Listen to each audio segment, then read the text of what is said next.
Did you really need to buy 2 can openers for our emergency kit? I can't help it. They're 2 for 1. What's this? We need to keep our family communication plan safe in case of an emergency. Thanks, Tita. We should think ahead to keep Mom and Dad safe when it floods this year. I've got an evacuation route loaded on my phone. I've got an updated list of Dad's meds. And I've got just what we need to get them to take this seriously. Start a conversation with your family and plan together for emergencies.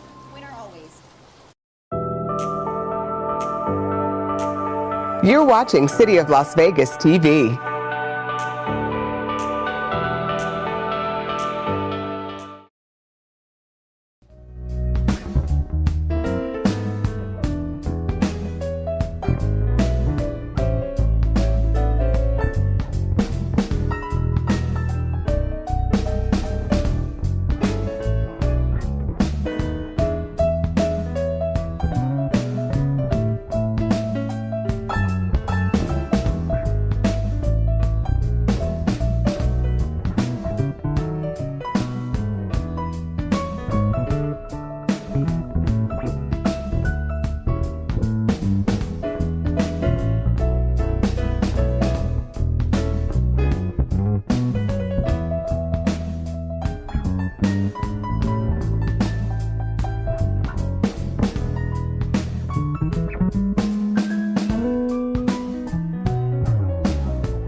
Ready to begin. This Planning Commission meeting is called to order.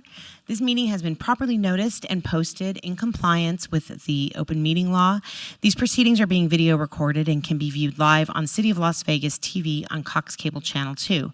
You can also watch the meeting live online and access other city content by visiting lasvegasnevada.gov/connect. The proceedings will be rebroadcast on City of Las Vegas TV the Saturday after the meeting at 10 a.m., Monday at midnight, and the following Tuesday at 6 p.m. Please stand for the Pledge of Allegiance. I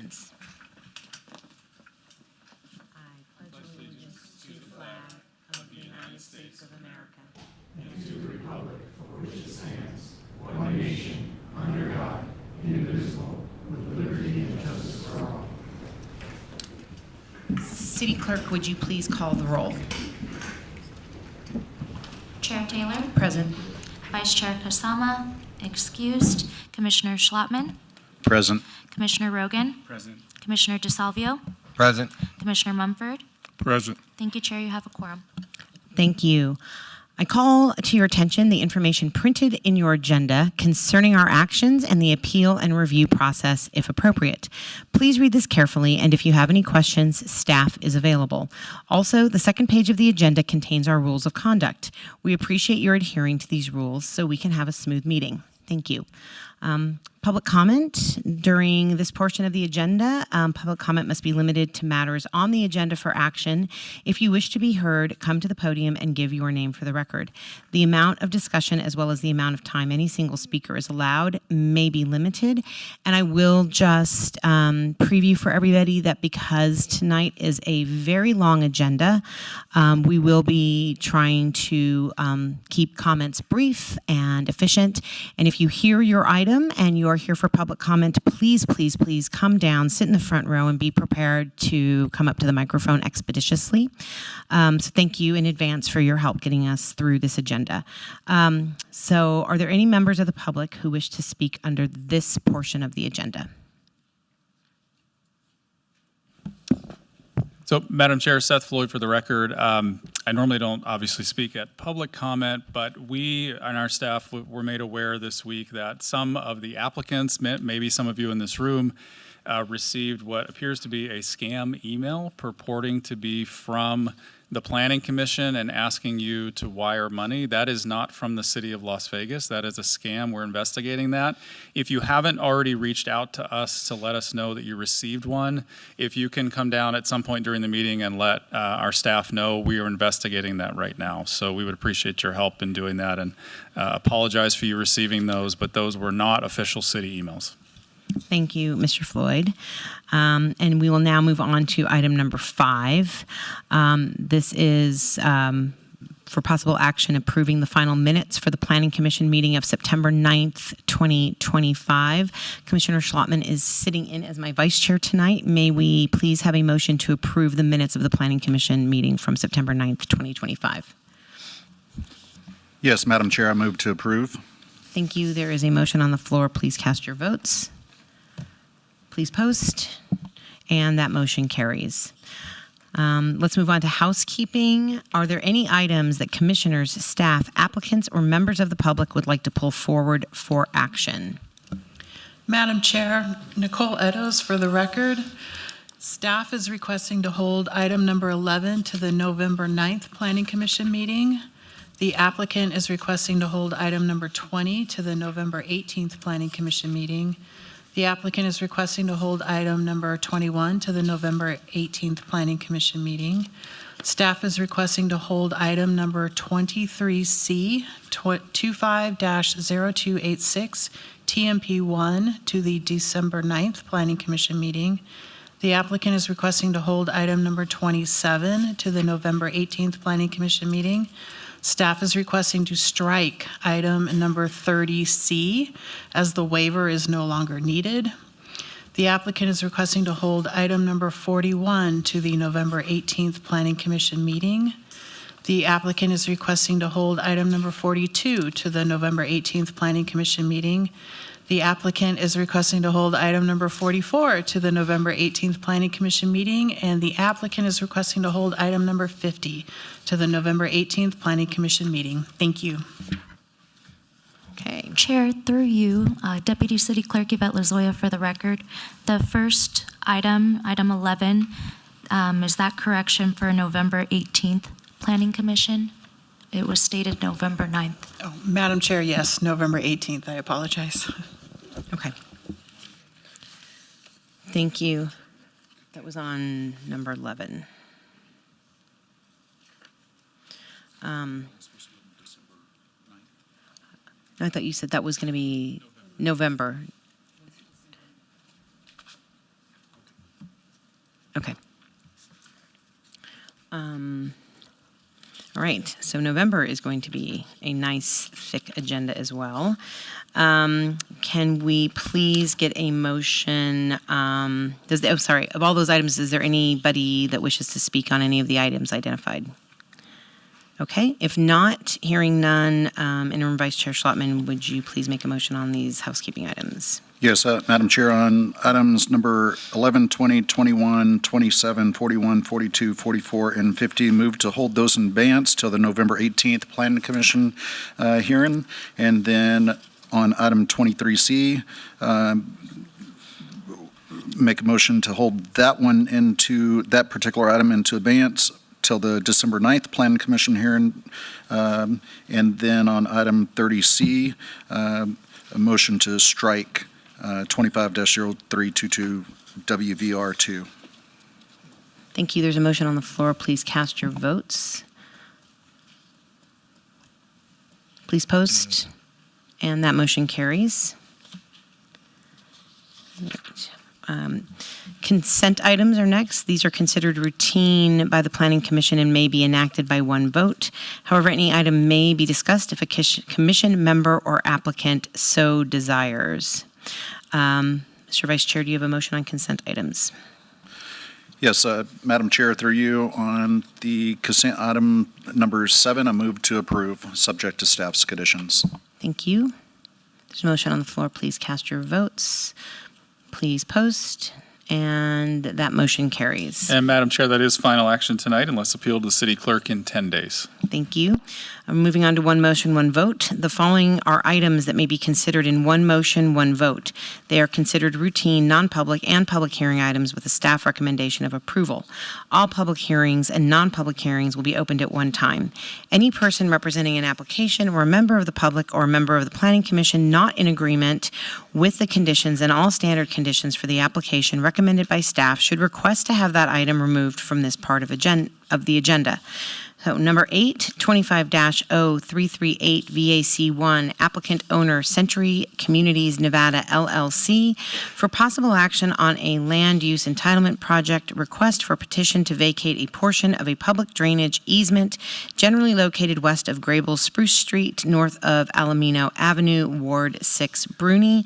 Number 9, 25-0339 VAC1, applicant owner Century Communities Nevada LLC for possible action on a land use entitlement project request for a petition to vacate a portion of a public drainage easement generally located west of Van Hoy Creek Street, south of Prindle Brook Avenue, Ward 6, Bruni. Item number 10, 25-0340 SDR1, applicant Jones Media LLC, owner 1205 East Sahara Avenue LLC for possible action on a land use entitlement project request for the proposed addition of digital LED electronic message illumination to the east face of an existing off-premise sign at 1205 East Sahara Avenue, Ward 3, Diaz. Number 12, 25-0350 SUP1, applicant Zira India Catering, Inc., owner Mercado 888 LLC for possible action on a land use entitlement project request for a proposed 1,510 square foot alcohol on-premise full use at 1,118 South Rainbow Boulevard, Ward 1, Knutson.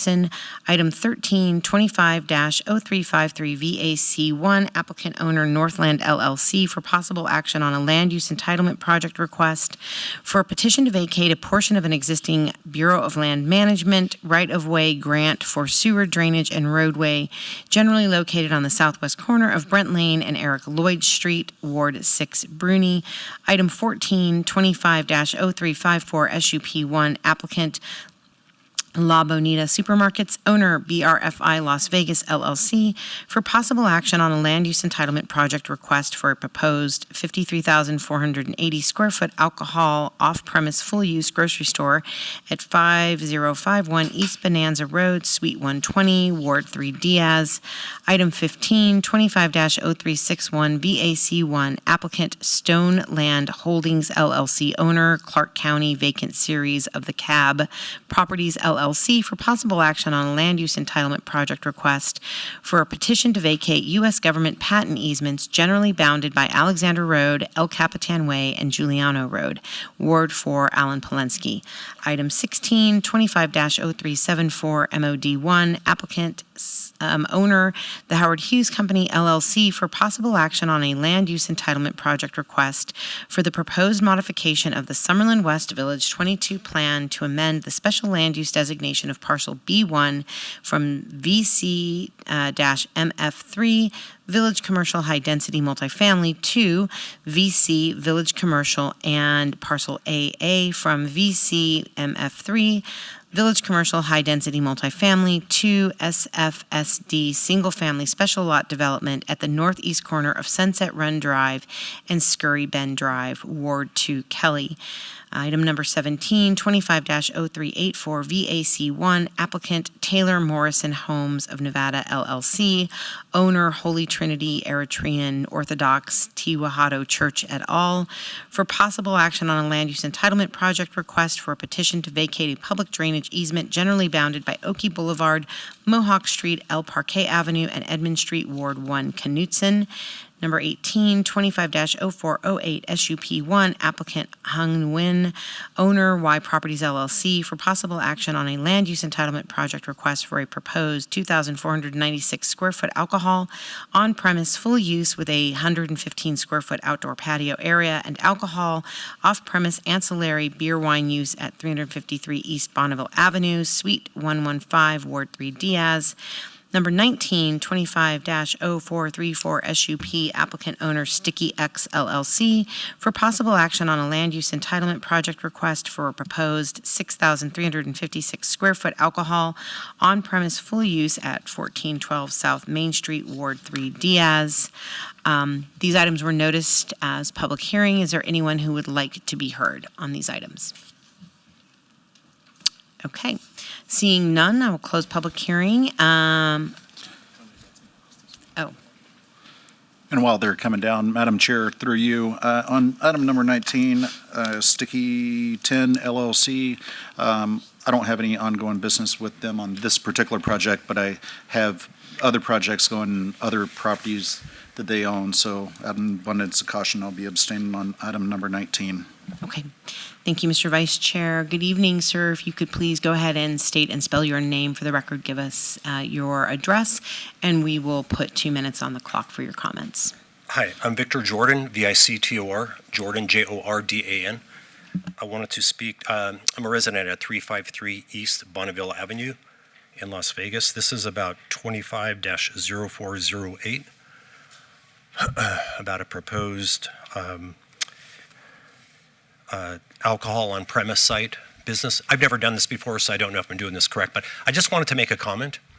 And I don't know how this works, but I am opposed to anything like this simply because I live in the building and there is an existing nightclub already, the Jewel nightclub, and there's so much noise at certain times. It's a great business, the owner is great, but at times the decibels are so exceedingly high that the building thumps and rattles up until late hours, often 1 in the morning, maybe more.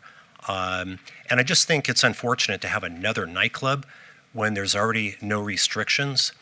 And my understanding is the existing nightclub has no restrictions, so I can only assume, I don't know how this works, that when a new business comes in, there may be no restrictions. It's like once it's approved. I did ask the manager of the condos, aren't there restrictions once a business comes in? And they said once the city approves it, there are no restrictions. So that's my concern. I think the noise already is so loud. I think having another business there with alcohol and noise and music is just going to make it worse, unless there are some type of restrictions. And that's it. Okay. Thank you, sir. Anybody else? Okay, seeing none, I will close public comment, and we'll turn it back over to the Vice Chair for a motion. Yes, Madam Chair, on the one motion, one vote items, number 8 through 19, move to approve subject to staff's conditions. Noting my abstention on item number 19. Okay, thank you. There's a motion on the floor. Please cast your votes. Madam Chair, through you, just for clarification, accept item 19 or item 11, since that was previously obeyed. Yes, with the amended motion that item number 11 is not included within my motion. Okay, thank you. Please post, and that carries. And Madam Chair, items 8 through 10, 14 and 15, 18 and 19 are final action tonight unless appealed to the city clerk in 10 days. Items 12, 13, 16, and 17 will move on to city council on November 19th. Thank you. All right, we'll move on to our public hearing items. Number 20, abeyance. Oh, It's in abeyance. Sorry, let's go to number 22, abeyance 25-0186 VAR1, applicant owner Javier Patino Ochoa for possible action on a land use entitlement project request to allow existing residential accessory structures, shade structure, and shed that do not conform to Title 19.06 development standards for setbacks, distance separation, and aesthetic compatibility at 6701 Buckskin Avenue, Ward 5, Summers Armstrong. Staff recommends denial. May we have the staff report, please? Madam Chair, no evidence of a unique or extraordinary circumstance has been presented in that the applicant has created a self-imposed hardship by constructing residential accessory structures that do not conform to Title 19 development standards for setback, separation, and aesthetic compatibility. The structures were built without building permits and could be redesigned to comply with code requirements. Therefore, staff recommends denial of the requested variance, subject to conditions if approved. Please note that no letters of protest or support have been received since publication. Thank you. Okay, thank you. Is the applicant here, Mr. Ochoa? Okay. Why don't we go ahead and trail 22 for a minute, if that's okay, Commissioner Munford? Okay.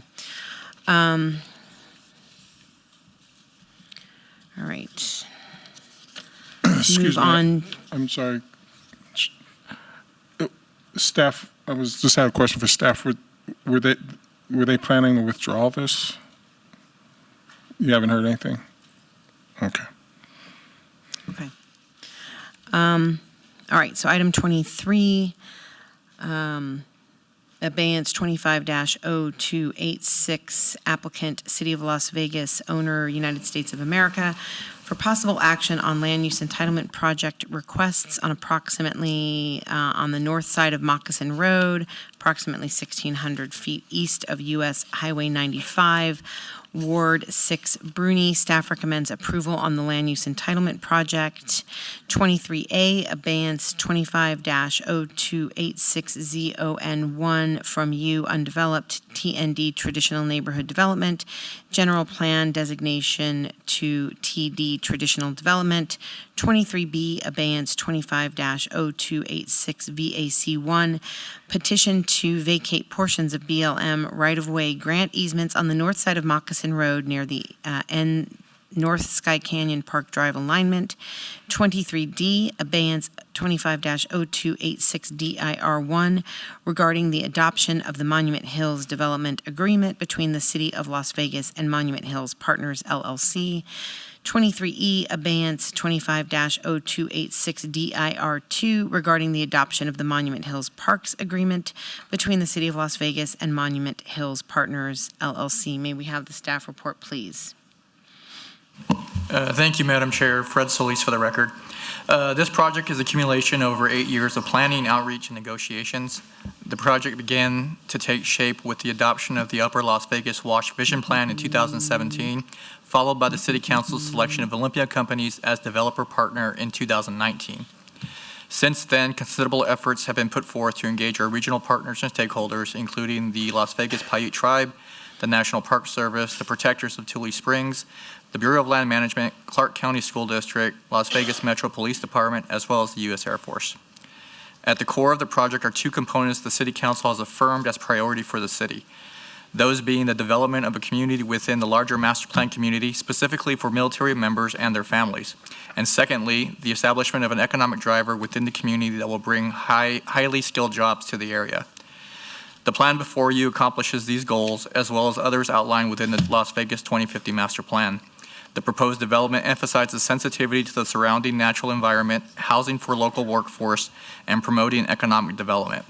The subject site does not encroach into the Tule Springs Fossil Beds National Monument, and buffering will be provided adjacent to both the monument and tribal lands. The proposed rezoning to the TD Traditional Development Zoning District is in conformance with the underlying TND Traditional Neighborhood Development General Plan Land Use Designation.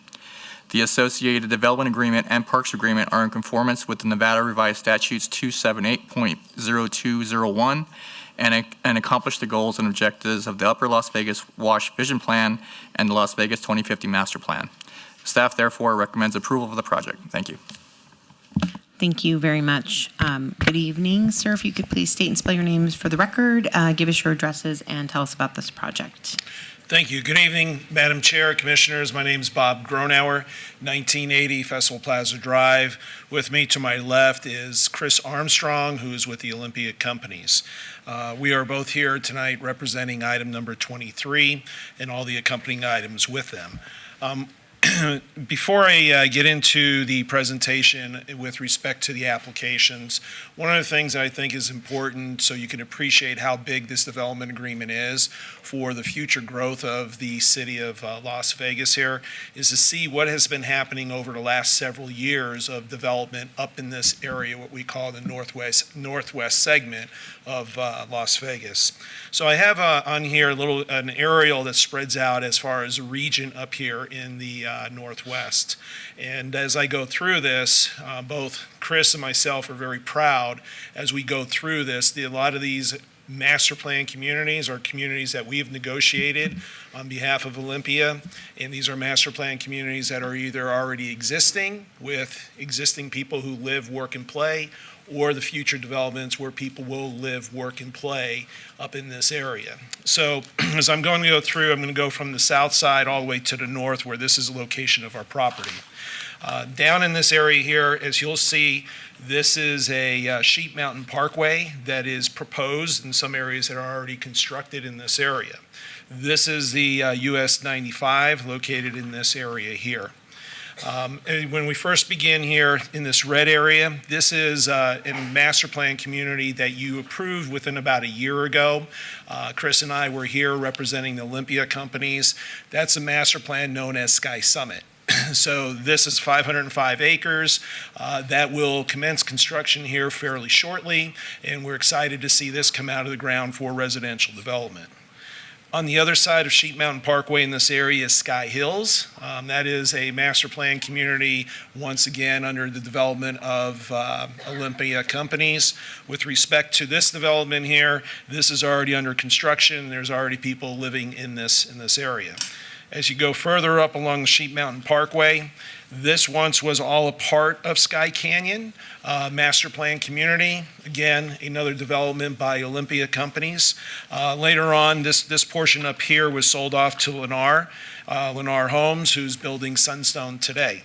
So as you go up in this area here, now you get up to, this is the Moccasin to the south of our border here. This is the 940 acres that we're talking about tonight. In this area here is the Tule Springs Monument here. We are not in the Monument Park area. We're adjacent to the Monument Park area, which is to the east and to the north of us. This is the Paiute Reservation property, which is directly to the west of us. As you can see here, this is part of the golf course that's located there. And in this area here, as I pointed out earlier, is US 95. So hopefully it gives you a good idea with respect to the location of where this property is, where we're excited, as your staff has mentioned. They've been working on this for 8 years. Chris and I have been working on this for about 6 years since Olympia was selected to be the preferred developer with the joint venture with the city of Las Vegas. And over the last 6 years, we spent literally thousands of hours of working with your staff. Chris and his team have met with the representatives from the Paiute Reservation. We've been meeting with BLM representatives, the National Park Service, the Tule Springs representatives with respect to putting this development together, along with all of your city's departments. So if it's from police to fire to parks, planning, public works, city attorney's office, we've met with everybody and had many discussions to be where we are today. So we're excited to stand before you and explain some of the highlights of the development agreement that's before you. So now I want to focus in, as I said, in that red area, this is the 940 acres. I will not go through every page of the development agreement or the development standards and design guidelines, although we have, and I know we had Peter do that like about five to 10 times over the last 6 years. So we've done a lot of work in here. But there's some highlights that I want to mention here because I think it's important for you to know and the public to know of what a great master plan community this is going to be. First and foremost, the previous administration, when we were coming through for the request for qualifications to be chosen as a developer, the city was requiring in this master plan community to have a military housing concept, which is not only the first in the state of Nevada, but this concept is a first in the nation that's going to be used. So there's some excitement there. And if you're familiar with the issues with Nellis Air Force Base and Creech Air Force Base, they have issues with trying to find housing and have enough military housing. So this was a great idea by the city council several years ago to put this into this proposal as part of this economic development that you're going to see. Because as you know, as where this location is not too far north from Creech Air Force Base in Indian Springs there. So we will be building up to 290 units down in this area here that you can see in the pink area here. So this property here is designated for military housing. We will be constructing that. We'll be working with your city, with the city management team in finalizing the documents that need to be completed there. So I think that's the first thing and foremost I should point out with the development that's going to be coming before you. The second major part that I want to point out is the economic development parcel. The economic development parcel is located here in the purple area. This consists of approximately 36 acres of property. The goal here between the city and the master developer is to find that private company or government entity that is going to be able to come in here and help create a minimum of 1,000 jobs. Okay, that's our goal. We may be targeting the Fortune 500 companies, a Fortune 2000 company, whatever that's going to take, we are using this parcel for that economic development. Our goal is, because you got about 1,000 employees, we will make sure we have the utilities stubbed and all ready to go for up to about a 250,000 square foot office complex. For those of you in development, that's a fairly large piece of property or a structure to be built there. So we're excited about that and working with our partner, with the city of Las Vegas, to ensure that this property is going to be a part of that economic piece of what was always and has been discussed for the development of this property. Next that I have in this area is our mixed use area. And this is where the major commercial and potentially some multifamily will be located on this property here. So we look at this as a major hub in here. The commercial development will be coming. As you know, you got to get through the residential, get some residential in here, and then we'll be coming with commercial. So we presume we'll be coming back showing you our plans with respect to the proposed commercial development. In this area, what's unique here, this is approximately a 10-acre park that is going to be owned and maintained by the city. We will build it. It's going to be 3 soccer fields in this area and some other amenities that will be accompanying in this area. That is something that was thrown in here over the last couple of months of negotiations, and with respect to providing some soccer fields that are going to be programmed in this area. The other thing I want to point out in the development agreement is we've been asked to provide some type of workforce housing, okay? So the workforce housing, the way it's going to work is it's going to be to make sure that we don't exceed the AMI, I believe 150% of AMI. So what that means is, as we work this issue out with your staff, is we're going to come in with units. They could be for sale or rent units, although we mentioned that they're probably going to end up being rental units. So we're going to have to provide studios, 1 bedrooms, and 2 bedrooms to make sure we hit that mark. And there's 3 properties that we've earmarked for that to happen, which is located here in the M property, which is for medium density, which is the only area that we're really planning on true apartments in this area. In this area here, you have some mixed use that also is allowed to have that type of designation, and also on the military parcel, however we develop that parcel out for the 290 units. So that's also unique with respect to having a master plan community that has that concept in there, because we're not asking and we're not receiving any subsidies to do something like this, where you typically, when you hand this stuff out or require people to do, government gives those subsidies out. In this instance, we're not receiving any subsidies for this type of development. As I mentioned, as you'll take a look at the rest of the master plan community here, one of the things that we're also excited about is this park area here. If you're familiar with Sky Canyon, something that we did together many years ago, the community center is the number one piece or the top piece within that master plan community. It creates the culture, it creates that community where people go and use that facility up there. We've had many neighborhood meetings, there's birthday parties up there. The community comes and that's where they go and they interact with each other. So this is in this area here that we foresee that to happen. You're going to have a new generation of a community center of something bigger and better of what we had before with that's existing today in Sky Canyon. Very successful. It's very successful what's going on there today. We're carrying that on into this community also. So what you see here is a master plan community, another master plan community in the city. This is with mixed uses. This is also with mixed incomes. We're excited to begin construction here. There's some other things we got to wait for to happen, which I'll leave for another day in another forum to have those discussions. And then the last bit of this is we have a lot of parks and trails with the connectivity here. There's a parks agreement that is part of this that's been negotiated over the last several years. In that parks agreement, it gives you the design of the parks, the timing of the construction of the parks, and the construction of the parks, of how they're going to be constructed. So that's all in the backup there, along with the development agreement that you have.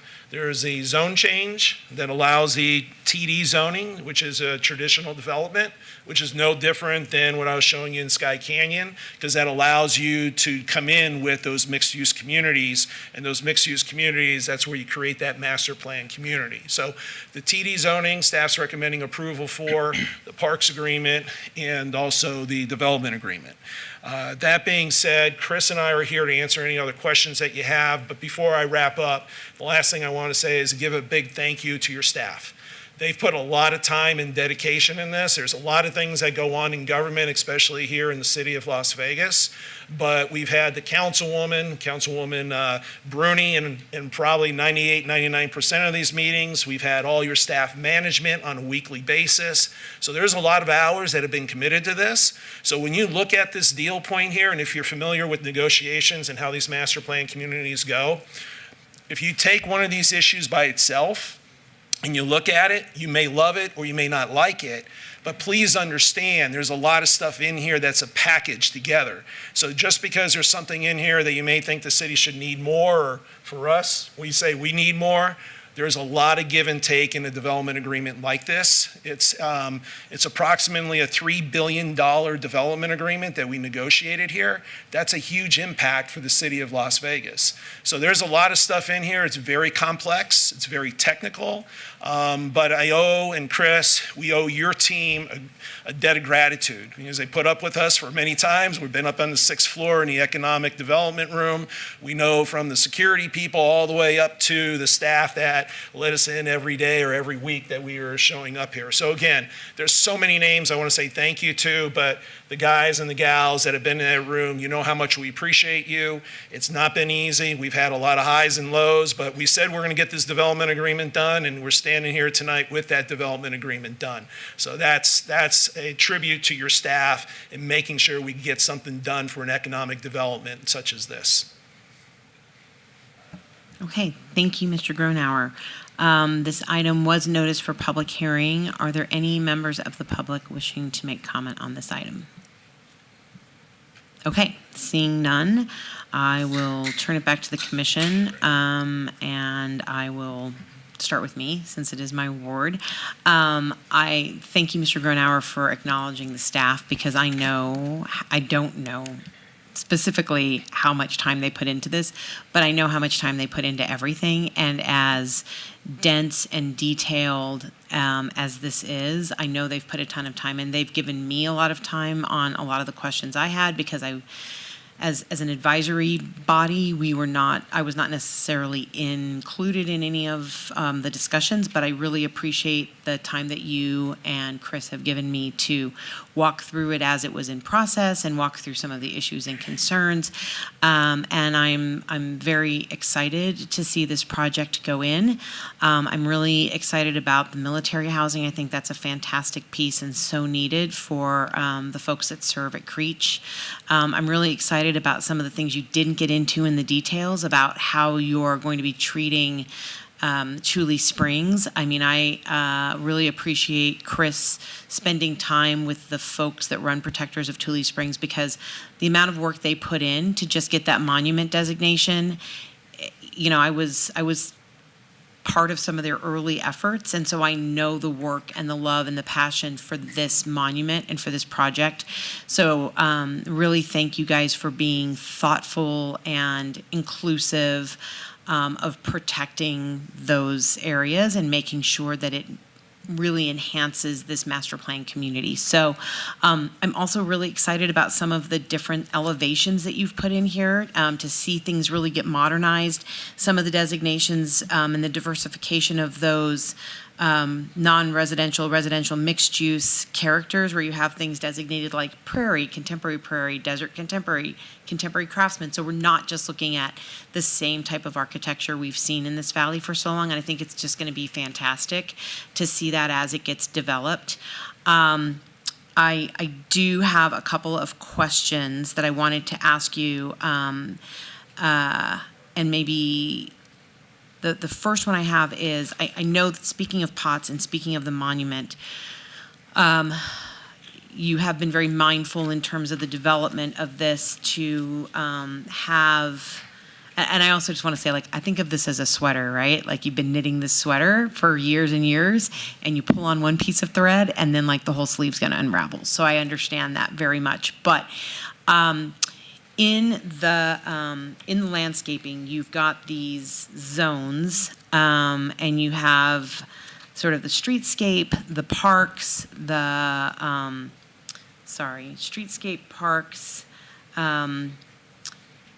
the neighborhoods, and then this transitional zone that buffers between the development and the natural edge. And my understanding from speaking with staff is that the point of the transitional zone is to kind of, again, protect the monument from any propagation of invasive species of plants, because you're now putting all kinds of landscaping right on top of this monument. And you've got quite a few trees in here that you have designated as not, or that have been designated as not permitted for both the natural edge and the transitional edge. And I know that one of the trees we've spoken at length about is pine trees. And I appreciate all the discussion that we've been able to have on that.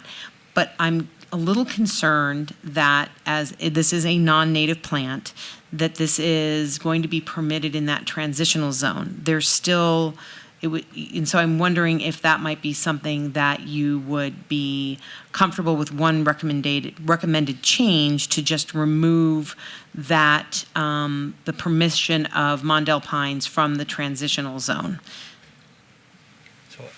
Yeah, maybe I can just pull out. Do you know exactly where that is in the development criteria? I think, sure. Like, I know I can pull that up and just make sure that, you know, what you're saying, I think we can agree to, but I just want to confirm, you know, exactly where that is, and I can, It's table 8.4, so if you look at the packet that was printed, it's page 190, and you'll see at the bottom, it's like a set of charts, and it breaks it down by tree species and then subsequently by plant species, and has, again, permitted or not permitted in neighborhood, park, transitional natural edge, and streetscape. and I believe that transition zone is like so we've got our buffer along the edge, right, where you've got the sort of native species planting, and then there's a transition zone, I believe, only along the eastern edge, where it's like 140 feet or 150 feet, something like that. Correct. So your request is within that area that there be no pine trees. Correct. Yep, we can accommodate that for sure. Okay. And then the thank you very much for agreeing with that recommendation. I appreciate that. And then the other question I had, and again, I really appreciate you bringing this concept forward. So we've had this discussion in Ward 6 about the size of trees, because we really want to have not just trees, but like quality trees. And that's part of the 2050 master plan, making sure that we have a good urban canopy, urban forestry with a good canopy for a number of benefits. And so we've kind of been going round and round with this 24-inch, 36-inch, and we started to talk about caliper size, and we had already started talking about it before you brought in the container-grown tree guide from the Arizona Nursery Association, and we talked about that.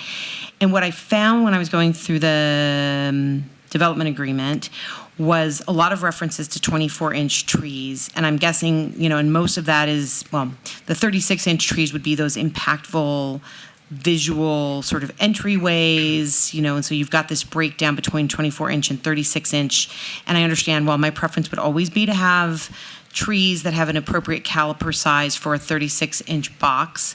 I understand this is a lot of trees going in, and I understand that switching to that larger tree size is going to be incredibly expensive. So I reserve my right to continue to push for larger trees, but I understand in this development agreement. So my concern and my question was, when you look at this guideline, and you've got this caliper designation. So for example, if you look on your very last page, you've got pistache lentiscus, and it talks about container size being 15, 24, or 36. And you've got height and you've got width. And I thought that this was the caliper size, but what my concern, this is not the right. Okay, so actually flip multiple trunk trees. Okay, so actually we'll just pick any of them. Like if you look at the page 352. So if you look at the last, the second to last, the Vidia peruvenia, when you look at the 15, 24, and 36 container size, when you move over to the calipers, if you look at 0.5 to 1.0, that's what they have sort of categorized for 15-inch container sizes. And then the low end of the 24-inch box is essentially a large 15-inch box. Does that make sense? And it wildly varies between how different it is, right? But most of the time what you're seeing are these 24-inch box designations for caliper. If you're on the low end of that, you're essentially planting a large 15-inch box tree. Do you see what I'm saying? So I'm looking at page 352, and is it the second category down, or just so I want to make sure we're looking at the same spot? Sure, it's so see right here, Chris. So you see you've got your calipers on the far. Yep. Okay, and then you've got 3 rows of different size boxes. So as you look at the 15-inch box, you have a range of low to high, smaller to larger calipers, and then the same thing with the 24-inch box and the 36-inch box. Yep. And so my concern is, and my question is, about this idea that if you're on the smaller side of one of those 24-inch box designations, you're essentially putting in a 15-inch box. It's not always the case, but for a lot of the ones I looked at, it is. And so was there a contemplation, or is there somewhere we can build in, and maybe this is something that can be discussed between now and City Council, language that would designate the larger end of the 24-inch box, to make sure that because I know you hand pick your trees. Yeah. You cultivate them, you grow them, you hand pick them. Is there a way to just put some language in that would designate these larger size calipers in the 24-inch box designation, to make sure that we're really truly getting 24-inch box and not kind of like bigger versions of a 15-inch box? Yeah, so first of all, I think what you're saying, landscaping is a very important part of what we do in our communities. We developed Southern Highlands in the southern part of the valley, went through, Southern Highlands. I think we've got, 27,000 trees through our initial development on our core streets. And if you go through there today, and we've learned a lot, right? I think that's one thing that's important for us over the course of the last 25 years is we've got some lessons learned that we like to repeat, and some lessons learned that we'll never repeat again. So it's been a learning process over the last 25 years. And I think we've really gotten to a point on our on our tree selection process is we've sort of really fine-tune that to make sure that the tree species that we're selecting, we're very comfortable that they're going to be hardy in the long term. They're something that's going to be sustainable in the long term. The last thing that we want to do is establish, a tree palette that's not going to be successful. In all of our communities, I think that sort of differentiates us a little bit from other master plan community developers is that generally we stick around in the community as well, whether or not we own the commercial assets. So, for example, in Southern Highlands, we own the shopping centers. Our ownership owns the golf course that's down there, and so we're not in the development business to develop something and then leave and not really worry about what happens, right? So, for example, in Monument Hills, we will likely develop the mixed-use parcel and the commercial parcel and likely will hold on to that ownership. So we're invested in the long term of these communities to ensure that they're sustainable in the long term and that they hold their values in the long term as well. So we're going to have, a significant investment in the community, so it's super important for us. So we take trees very seriously, right? Like you were saying, we've sat down and talked through, and we'll either do a grow program where we'll contract grow, and all of those trees will go down and hand select, and then when they come to us, we'll examine them, we'll inspect them as they come off the trucks, and if they don't pass our muster, then they're going back, right? We're not going to accept them. A couple of other things that we do that I think is unique is that we have fertigation systems. So basically fertilizer systems that go within the landscaping structure. So you've got tanks that are periodic through the irrigation system, and we add fertilizer throughout the year, various times when it's appropriate to do so, so that our trees are they grow faster. So, you talk about the caliper size, and you're right, we choose, like we will do in some areas, we'll do 36 at the monuments, we'll do 46s at the monuments, because you need that POW and that, that welcome to the project. So those are, we will do that for sure. And then throughout the rest of the community, you make a good point. I think, transitioning from doing 24-inch box to 36-inch containers throughout the community. We did a quick examination on a couple of the, the core infrastructure streets, and it ends up it'll be millions of dollars of an impact. So it's something that, and then unfortunately those dollars would get passed along to the homeowner, right? So we're trying to, it's a balance between providing an amazing tree canopy and selection and sort of, a community that people like to call home, and then balancing with that also, this project, I know Bob didn't mention it earlier on, but we've got, or maybe you did at the beginning, but we've got 6,000 homes that are contemplated here. The development is going to be for 6,000 homes. That's 15,000 people, right? The valley right now is starving for housing. Housing is not very affordable, and so we do have that affordable housing component. But for us, it's really important, I think, to balance on providing, an excellent community, which we feel we've done in the past, and providing amenities, right? But also, making it affordable for people. So getting back, a lot of words just said to kind of, but I think we need to focus on all that stuff to say, yes, we're committed to making sure that the landscaping that we put in meets or exceeds what those minimums are. So I think between now and council, if we can come up with some language that we can all agree to, right, that's appropriate, trees are important.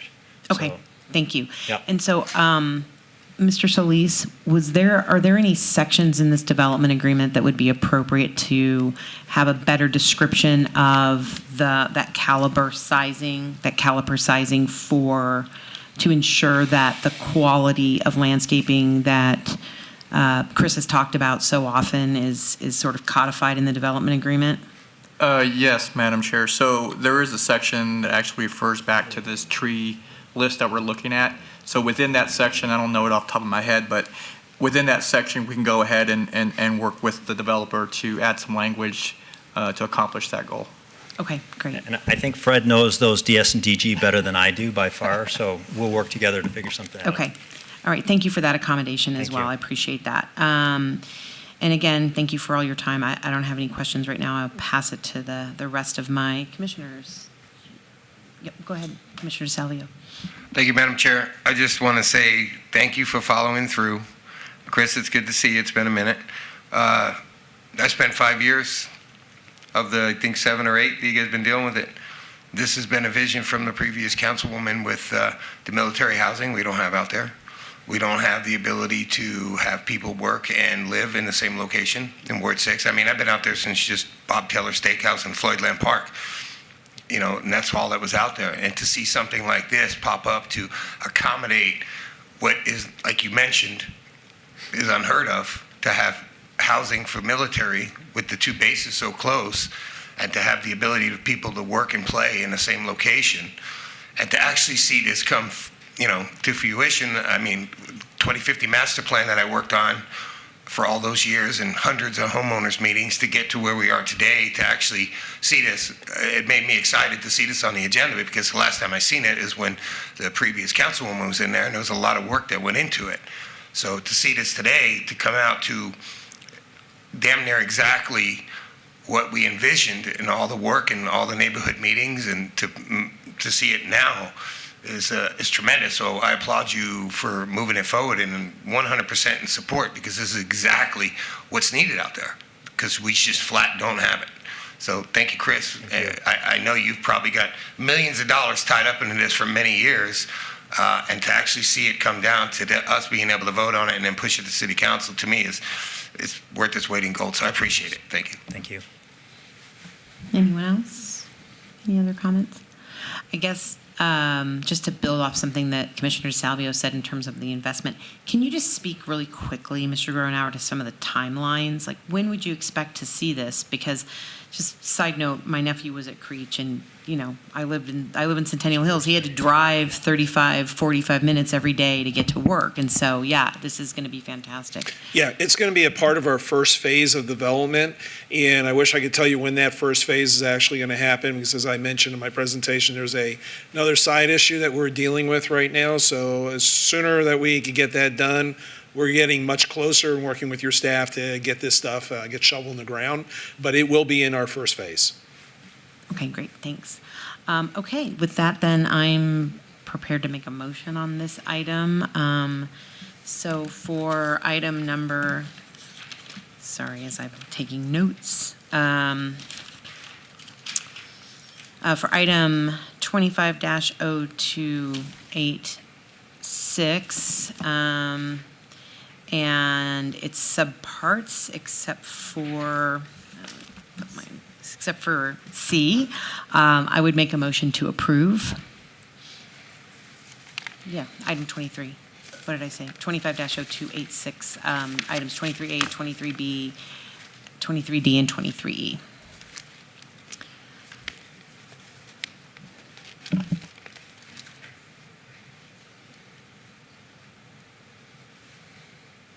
All right, there's a motion on the floor. Chair, just to clarify, that's subject to conditions as well, correct? Oh, I'm so sorry. Yes, and that is subject to all staff conditions, and you agree to all staff conditions? Yes. Thank you very much. All right, please post. And that motion carries. Thank you very much again. Looking forward to seeing this get developed, and thank you for those couple of accommodations on the landscaping. Appreciate it very much, you guys. Thank you, and have a good night. Yeah, and I just want to reiterate what Bob was saying, just appreciate the efforts of everybody who's in here and the people who aren't in here. It's been a long haul to get to where we are, and staff has been extremely supportive along the way, so we really appreciate the efforts of everybody. Thank you. And Madam Chair, that will move on to City Council on November 19th. Thank you. Okay, let's move back to item 22, 25-0186 VAR1. Mr. Ochoa, are you in attendance? Okay, seeing that he is not, Commissioner Munford, I know this item has been in front of us a couple of times. How would you like to proceed? I mean, it's been a while that the applicant hasn't showed up for a couple meetings. I'd like to make a motion to deny. Well, let's get through some of the procedural items, staff report, public hearing, all that stuff, and then we'll get to that. So we'll go ahead and then open up that item. Can I get the staff report, please, on item 25, abeyance 25-0186 VAR1? Oh, we had the staff report. Never mind. Sorry, this is what happens when I try to get cute and get out of order. Okay, so we've had the staff report. This item was notice for public hearing. Are there any members of the public wishing to be heard on item 22? Okay, seeing none, I'm going to go ahead and close that item, turn it back over to the commission, starting with Commissioner Munford. Through you, Madam Chair, I'd like to make a motion to deny. Okay, please do so. And there's a motion on the floor. A motion in favor is to deny. Please cast your votes. Please post. And the motion to deny, item 22, carries. And Madam Chair, that item is final action tonight unless appealed to the city clerk in 10 days. Thank you. Item 24, abeyance 25-0291, applicant New Life Solutions LLC, owner K&K Property Management LLC, for possible action on the following land use entitlement project requests at 1502 South Las Vegas Boulevard, Ward 3. Diaz staff recommends denial on the land use entitlement project. 24A, abeyance 25-0291 SUP1 for a proposed single-room occupancy residency use. 24B, abeyance 25-0291 SUP2 for a proposed facility to provide testing, treatment, or counseling for drug or alcohol abuse use. May we have the staff report, please? Yes, Madam Chair, this is Christian Gates, Community Development for the record. The proposed single-room occupancy residence and facility to provide testing, treatment, or counseling for drug or alcohol abuse uses are not compatible with the surrounding development and is located in an area targeted for high-density, transit-oriented development. Therefore, staff recommends denial of both special use permits. If approved, both special use permits will be subject to conditions. Thank you. Thank you very much. This item has been noticed for public hearing. Are there any members of the public wishing to be heard on this item? Oh, sorry. Thank you for the staff report. Gentlemen, please, if you could give us your name, spell it for the record, your address, and tell us about your project. Madam Chair and members of the Commission, my name is Jim DiFiore, spelled D-I-F-I-O-R-E, of DiFiore Consulting and Business Services at 8550 West Charleston Boulevard.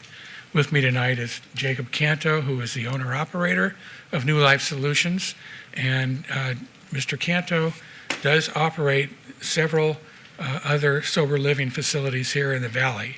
And Mr. DiFiore, I'm so sorry. Since we have new technology tonight, can you please speak a little bit more into the microphone so we can hear you? Okay. Thank you. All right.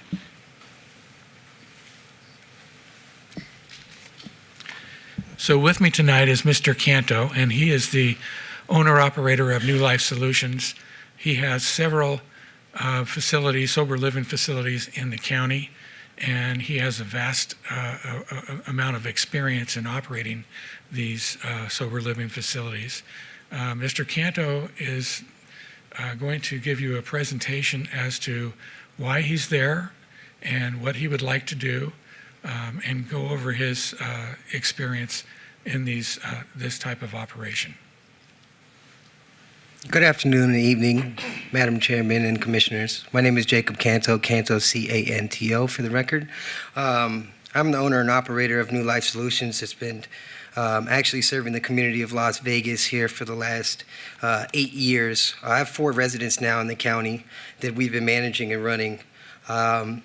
I just want to make the record clear that, you know, I'm not just starting this here in a bad area. I picked this area for a reason. The reason being, one, because it's a bad area and I feel that, you know, I can do some good substance and bring some good things to this area, being that, you know, I do got a good track record in as far as completion and people actually returning, you know, with thank you letters and things of that nature as far as what I've done to help them in their life. We've helped over 800 clients throughout the 8 years that we've had this facilities going.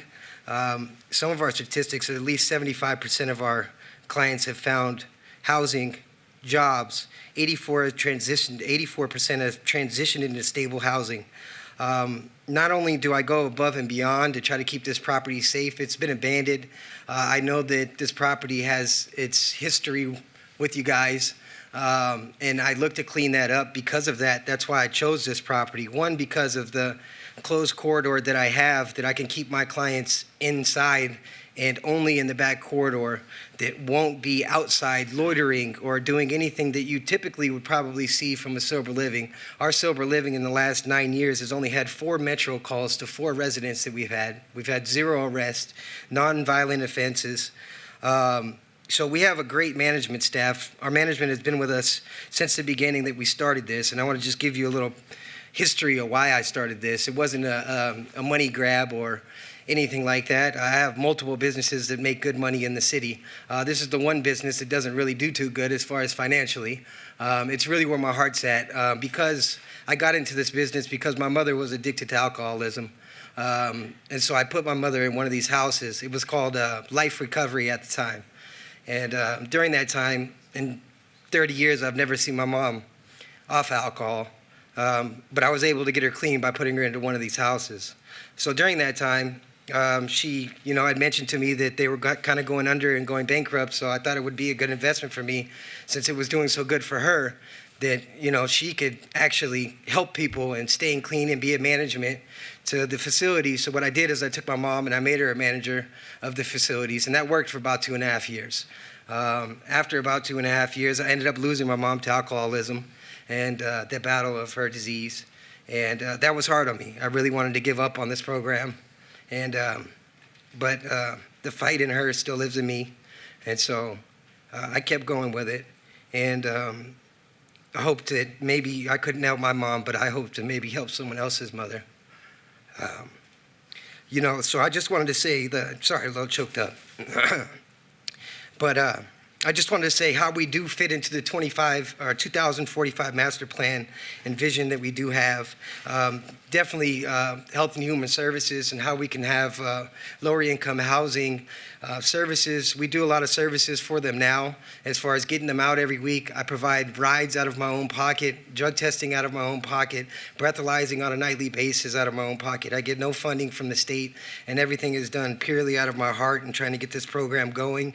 Why I chose this, because I have 4 houses now that are spread out throughout the city, which kind of makes it hard for me to manage things with 4 different managers when I know that I could manage things a lot better and provide a lot more resources in a place that I did have counseling and things that I can provide that I can't provide in my houses now. That if you guys found it in your hearts and gave me the opportunity to show what I can provide for the city and what I can do for the city as far as, diversity housing and subsidized housing and lower income housing and actually helping people. And I would love to give you guys statistics on the company on every quarter or every month or whatever you guys would like to see the progress of my company and what it's doing for the community. And, every 90 days even, if I can show you guys when so-and-so comes in on the progress they made, the job resources that we have, the vocational training that we give them. We do so much for the community. Like I said, I've helped over 800-900 people, and there's no scholarship, there's no trophy, there's no extra funding. I kind of really do this out of the pureness of my heart, and I know with this property, I can do things much better with the structure that I can keep in this property versus the houses that I have. If you guys would open your hearts to, and minds to allowing something like this here. I know it's not the best area. I know it doesn't have the best track record, but I'm willing to improve that and show you guys on a monthly basis what I can do for this community and the people that I can change in this community as far as, finding them jobs, getting them back with their wives and their kids and stuff like that. I've helped so many people that come back and thank me for what we did for them, and these people might have had a 15-year addiction. And it's not just the house. It's not just I got a magic house that helps people like this. It's the camaraderie that we have. It's the staffing that we have. It's the people that we have that are involved in really helping people. They don't get paid much. So, a lot of, like I said, we don't have funding and stuff like that. So a lot of people that we have do things out of the pureness of their heart. And that's why it actually works for our clients to help them, because most of our clients are not getting paid for by the state. They come out of pocket themselves. They find their own jobs. They police themselves by putting themselves in these communities with us to have this governed over them. And we do find them jobs. We do get them out. We take them out on a daily basis, so they're not just going stir crazy, sitting there, wandering around the neighborhood. I have 0 nuisance reports from any of my houses, from any neighbors having any problems. And I know that's not typical of a Silver Living. We are very untypical of a Silver Living because we run such a tight ship. It's been 7 months there now, and the building's quote-unquote been abandoned, but not me. I haven't left the building abandoned. I've repainted the building myself. I've remodeled the building myself. If I can show a couple of these pictures of what I've done with the building and my own funding. I don't know where the camera's at. Right here. And I can show you kind of that's the side there. And again, to fit more of the 2045 plan, I do have 6,000 square feet underneath me that I can always grow into the plan more so than what I got going now. I know I fit some of the health and housing, some of the things that you guys are looking for in the 2045 master plan, but I can grow into more of the 2045 master plan with some of your ideas or whatever I need to do in the buildings underneath me, whether it be retail, whether it be whatever you guys are looking for in that corner, to make the corner everything that you guys want to make it.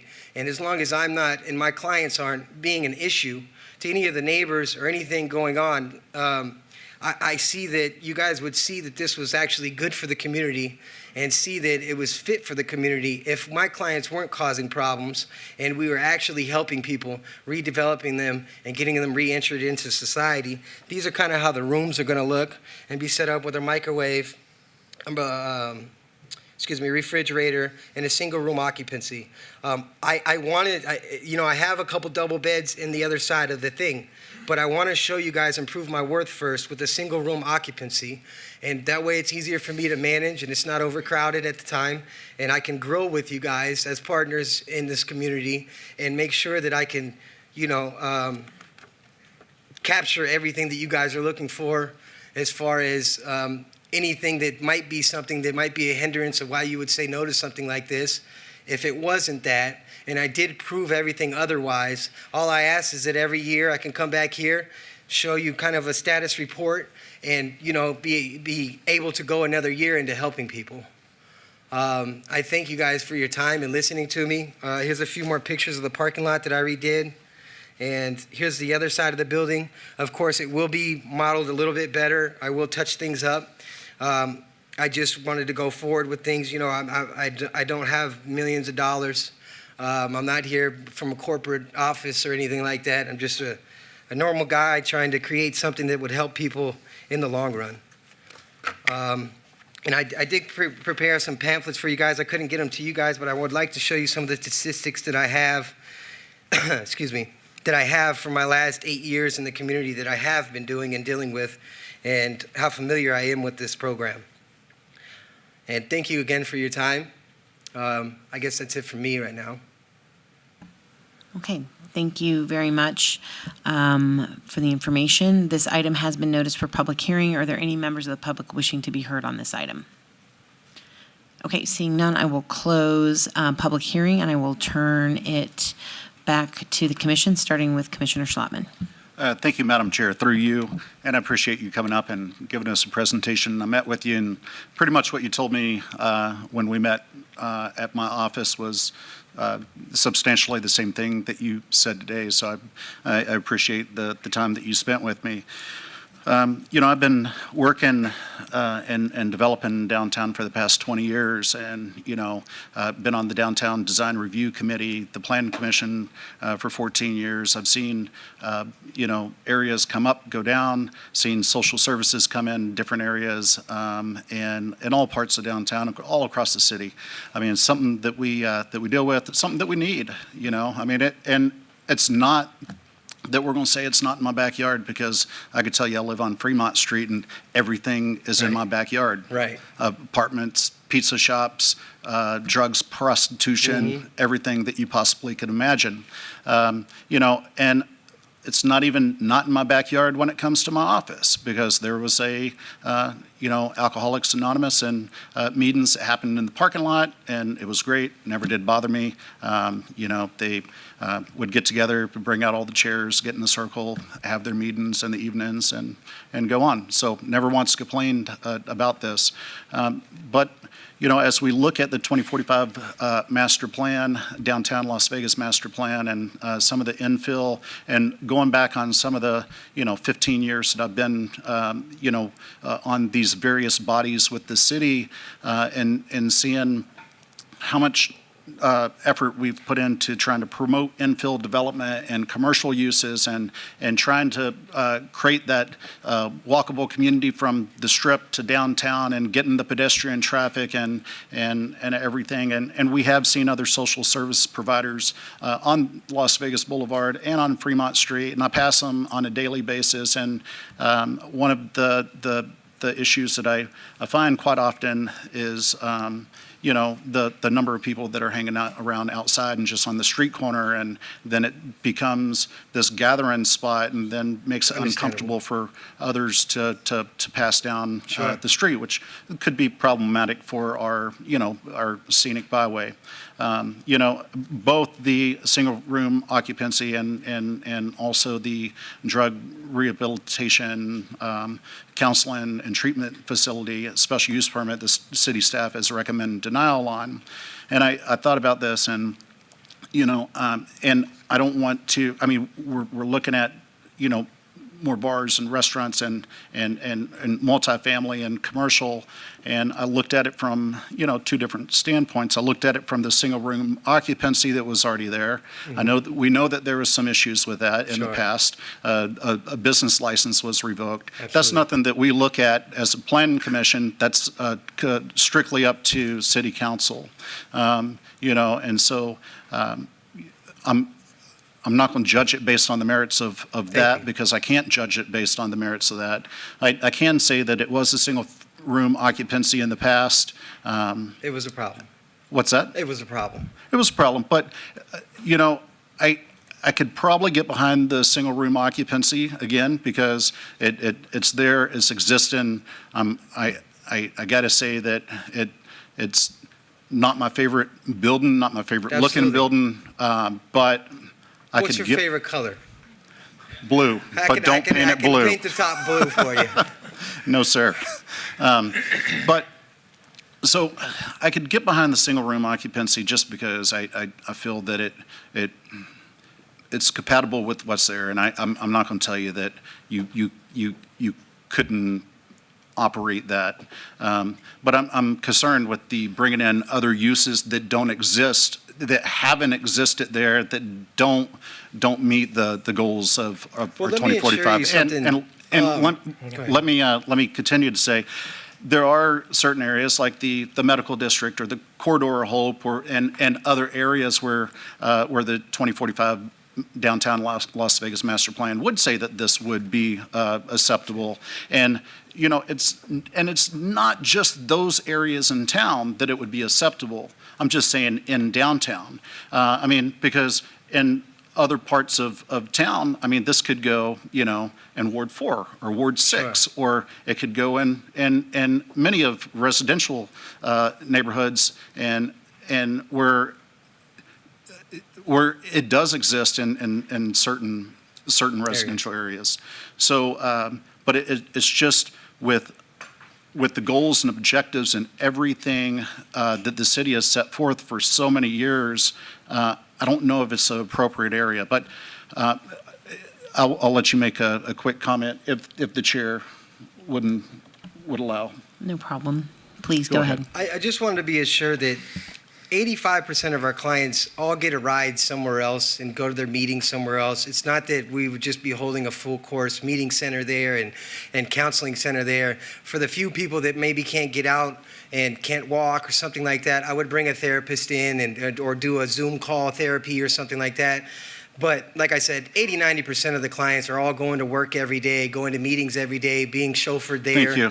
Thank you. And Madam Chair, through you, just one more second. And I will say that what we are is a land use committee. We're not a business licensing committee. So if I was to approve this tonight, or if we were to approve this tonight, we're not taking a bet on you. Yeah. You can get hit by a truck tomorrow. Sure. And then whoever else comes in could come in, which might not operate to the same standards as you. So I can't really look at it from the way that you're going to be operating it, but as far as the goals of our 2045 master plan. But let me see if anybody else has any comments.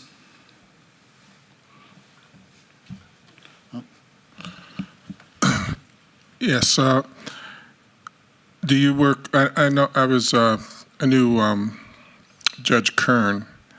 He had a court called Yo Court where he worked with young adults. Do you work with any of the judges like that and programs like that? Yeah, we have a partnership with North Las Vegas Municipal Courts. We have a partnership with Mojave. We have a partnership with Metro as far as house arrest and probation. We don't accept a lot of people that are ex-felons with a violent use or anything like that. So we are screening. We do background checks on who we do take in. And yeah, we have a partnership with a lot of people that find us very credible for them to give us clients without being on a SAPTA list with them.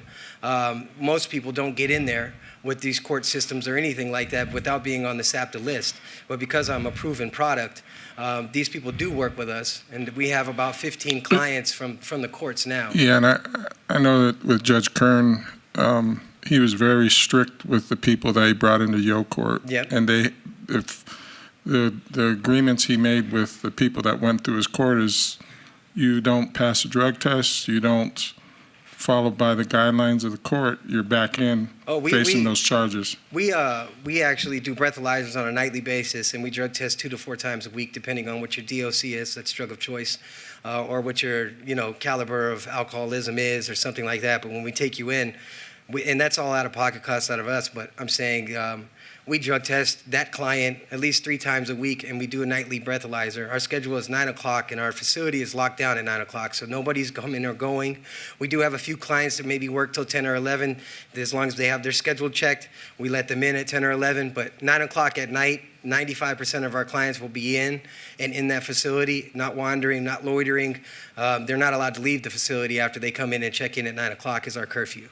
Thank you. I just, I knew Judge Kern, and he a lot of people that went through his program had success. Great program. I worked with a young man who had drug issues, and he ended up being a construction foreman. Oh yeah, So I know and those that's the stuff programs work. that really keeps me driven in this is hearing those stories. I mean, and what it can do to save people's lives and what they've done to get their lives back on track. Thank you, Commissioner Munford. Anybody else? Commissioner Rogan? Thank you, Chair. I can't support this tonight, and it's no objection to what your program is and the efforts that you put in. And there's obviously, you have passion behind it. It's simply because of where this is located. You're right on the scenic byway of Las Vegas Boulevard and the intersection of 4th Street in Utah and the Gateway District, in an area that we're really trying to revitalize. And I'm not quite sure that the use is harmonious and compatible with what the intent of that district is, which is to increase transit-oriented development, such as greater intense or more opportunities for housing, in addition to retail, restaurants, and things of that nature. And I just don't think that this type of use is compatible with the intended area that we're trying to build. I think that if you read the staff report, it seems to indicate that this type of use can never go in the Gateway District. I don't agree with that. I think these types of uses can go everywhere. It's just this particular spot at that particular corner. If you found a different location within the Gateway District or within downtown, like Commissioner Schlottman was talking about, I'd be more than happy to consider it. It's just this one spot where you were at that I have an issue with. I wish it weren't. I wish you were a little bit further in the Gateway District. I would have been happy to support it this evening, but I can't support it based upon that.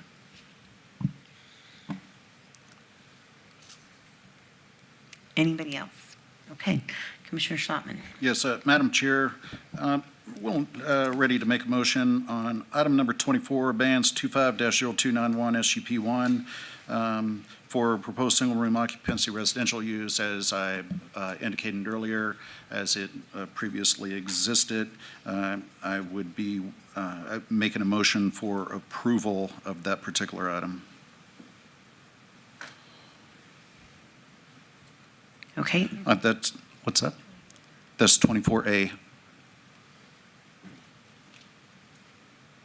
All right, there is a motion on the floor to approve item 24. Please cast your votes. 24A, sorry.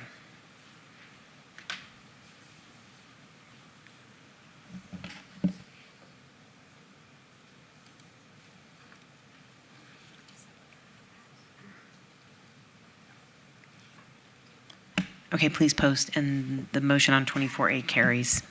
Yes, and Madam Chair, on item number 24B, abeyance 25-0291 SUP2, I make a motion for denial based on the testimony heard tonight, and I wish you luck and find a new location.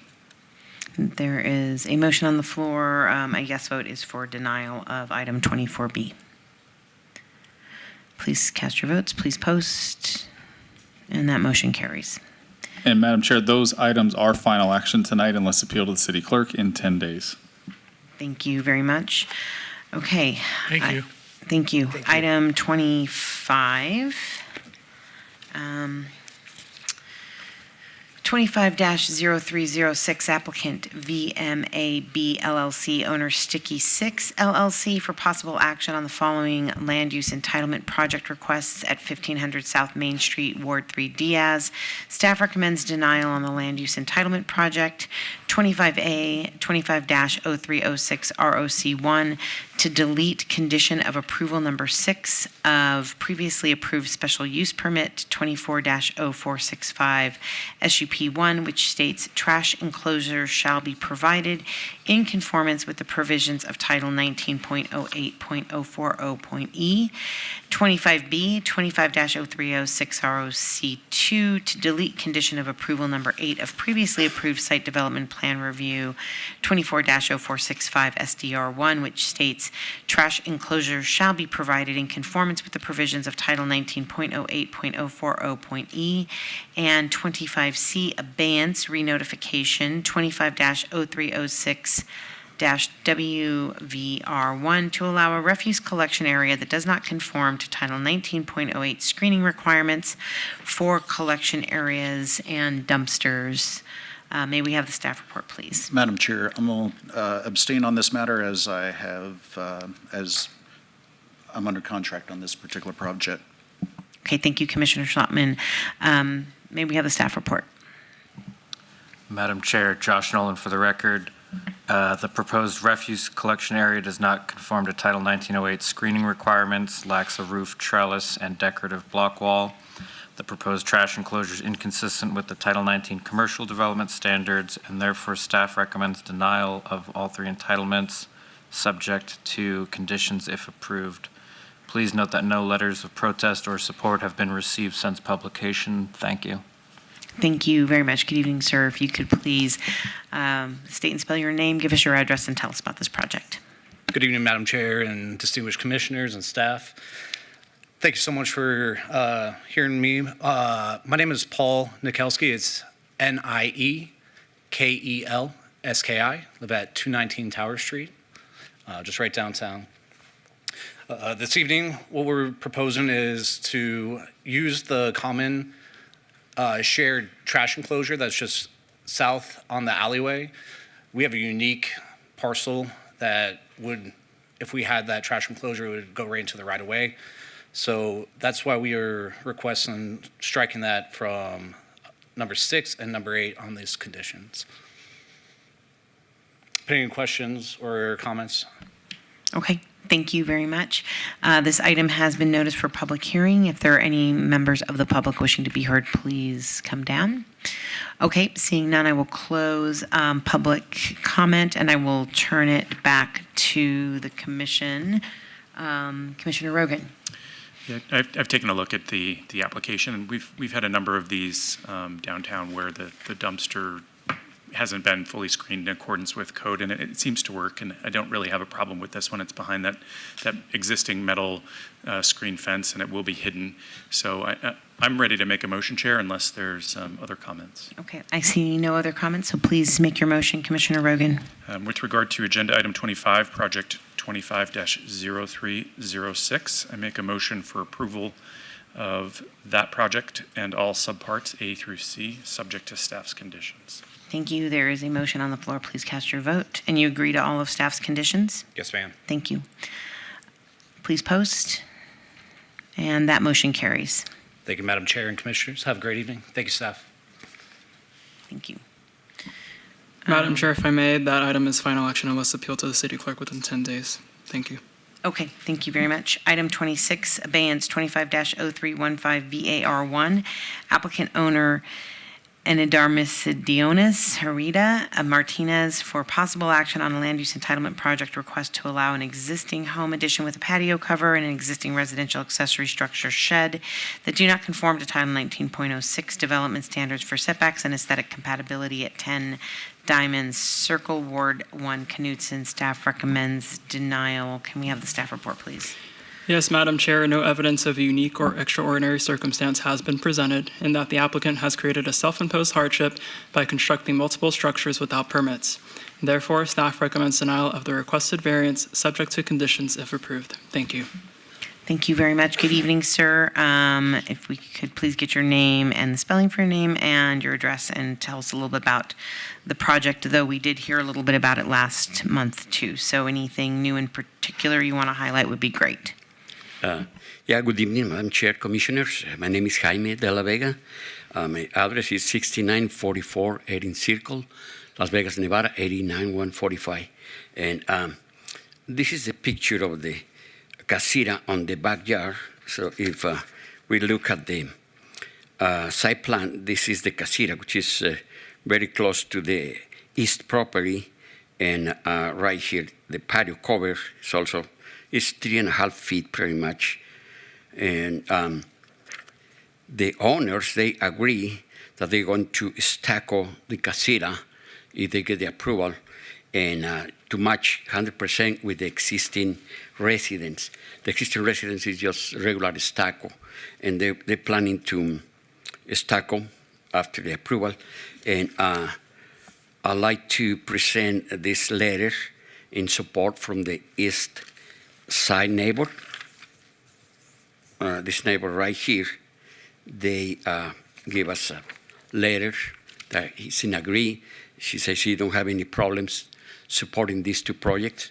And Commissioner Rogan was there a few days ago, and hopefully he got a good impression on all this. And they try to put everything in order. And just to mention, the casita on the back, which is a storage, and the patio that was built around 18 years ago for the previous owner. This on this letter, which is the owner on the east side, she confirmed that was built way before the current owners. They don't build anything that was built already. And we know there is another neighbor on the west side right here that is in opposition, but we try to do the best that we could. And I guess that's it. They are willing to modify the property 100%, make it architectural compatible, and the big problem here is just the setbacks. And it's just on the east part and in the north. But we have the freeway. The 95 freeway is right here, so there's no neighbors here. And we don't affect the west side neighbor at all. Yeah. Okay, thank you very much, sir. Thank you. This item has been noticed for public hearing. Are there any members of the public wishing to be heard? Okay, seeing none, I'm going to close public comment. I'm going to pass it back to the commission, starting with Commissioner Rogan. Thank you, Chair. I did go out to the home to visit it, and primarily because I was concerned about the addition being so close to the rear property wall. And in past circumstances, as I explained to you, sir, I have had no hesitation in asking people to remove an addition that was built that was unpermitted, that really interfered with side and rear yard setbacks to the detriment of neighbors. This one was a little bit different because you do have the interstate behind you. Right. And I just wanted to go out there and make sure that there was really no effect on that neighbor to the west. And in viewing it and examining the property, there really wasn't anything that the neighbor to the west could really rationally complain about with the addition. So I was comfortable with that, and it looked well built, and it was aesthetically compatible with the remainder of the home. The patio cover too, that's on the east side, I checked that out. I asked you to get that permit, that that consent from the neighbor to the east, and you've done that. The homeowner has actually also planted some oleander along there to minimize the impact of that minor setback variance requested on the patio cover. And you've also indicated that with regard to the shed, something you're called the casita tonight, that you're going to make that aesthetically compatible. 100%. Thank you. There were some concerns that I brought to your attention, and I'm sticking with them. And I had staff prepare some conditions. And so these are the 3 conditions that I'm going to ask you to abide by tonight. Number 1 was with regard to the shed, you had some sort of strange plywood fence that extended from the back of the shed to the backyard perimeter wall. It was made out of plywood. That would need to be removed. It's already removed. Perfect. The chain link fence, as we discussed, has got to go. Yes. And then finally, the porta potty that was in the back. Oh, it's already removed too. Great. So all 3 of those are going to be conditions, and I believe staff has those conditions prepared and is ready to read them into the record. Yeah, we accept all the conditions. Thank you, sir. And Madam Chair, through you, would you like an added condition to ensure that the accessory structure does contain that stucco finish? Just as long as it's aesthetically compatible. Okay. Okay, then the added conditions, we would start with A, the use of portable restrooms is hereby prohibited. The existing portable restroom shall be removed within 10 days of final approval. B, the wooden fencing attached to the rear yard accessory structure shall be removed within 30 days of final approval. And C, all chain link fencing shall be removed within 30 days of final approval. And then we would revise condition of approval number 3 to read a variance is hereby denied to allow an existing residential accessory structure that is not aesthetically compatible with the principal dwelling unit where such is required. Thank you. Thank you. And sir, you mentioned that you agree with all those conditions. I just want to make sure you agree with them. All right. Yes, we agree. Any other comments? And seeing none, Commissioner Rogan, are you prepared to make a motion? Yes.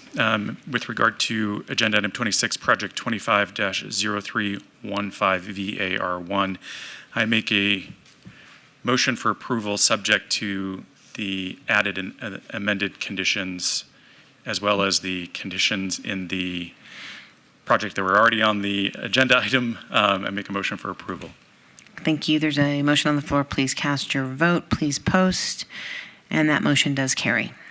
Thank you so much. You want me to hound on this? And Madam Chair, that item is final action tonight unless appealed to the City Council. Thank you. Thank you.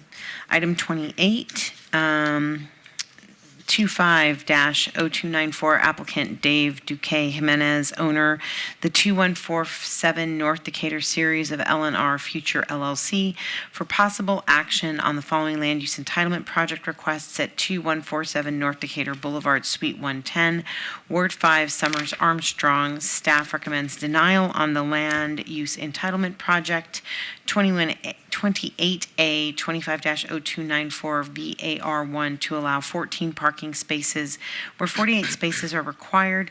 28B 25-0294 SUP1 for proposed motor vehicle parts sales, installation, and repair, motor vehicle repair minor use. May we have the staff report, please?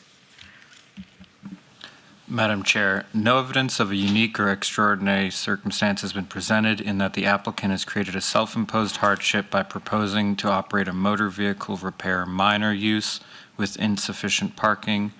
Therefore, staff recommends denial of both the variance and special use permit subject to conditions if approved. Please note there were additional documents of protest received after publication. Thank you. Thank you. Good evening, sir. If you could please state and spell your name for the record, give us your address, and tell us about the project. Hello, good evening. My name is Dave Jimenez, Davejimenez.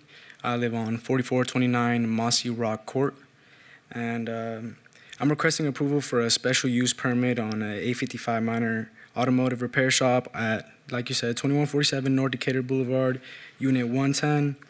This business will focus on light mechanical work and electrical, such as oil changes, brake services, tune-ups, and general maintenance. We won't be doing any major engine or body repairs. All work will be done indoors, and we'll make sure the property stays clean, organized, compliant with all regulations. Our hours will also be Monday through Saturday, 8 to 5 p.m. The shop will operate on a small scale with minimal noise and traffic. My goal is to provide quality and honest auto repair service to the local community. I also plan to follow all city and fire department requirements for fluid and waste storage. All oils, coolants, and chemicals will be kept sealed containers.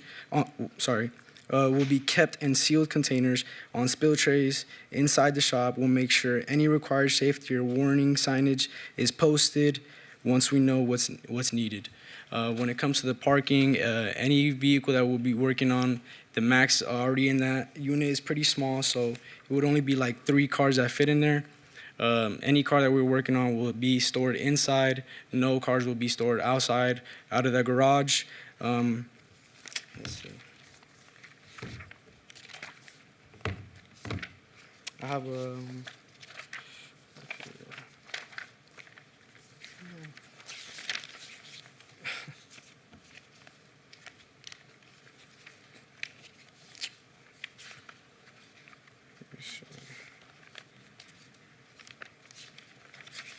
I don't think I brought it, but basically this is what it looks like. I did have an outside view of the parking, but yeah, maximum, we won't have a lot of cars there. Everything will be kept inside.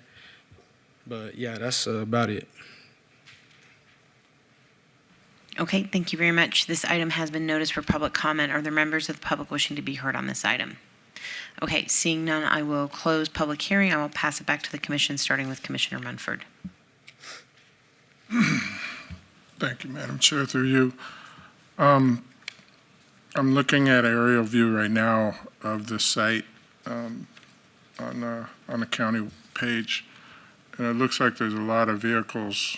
Did you get a code violation? A couple code violations? Is that? No, I haven't received any code violations myself.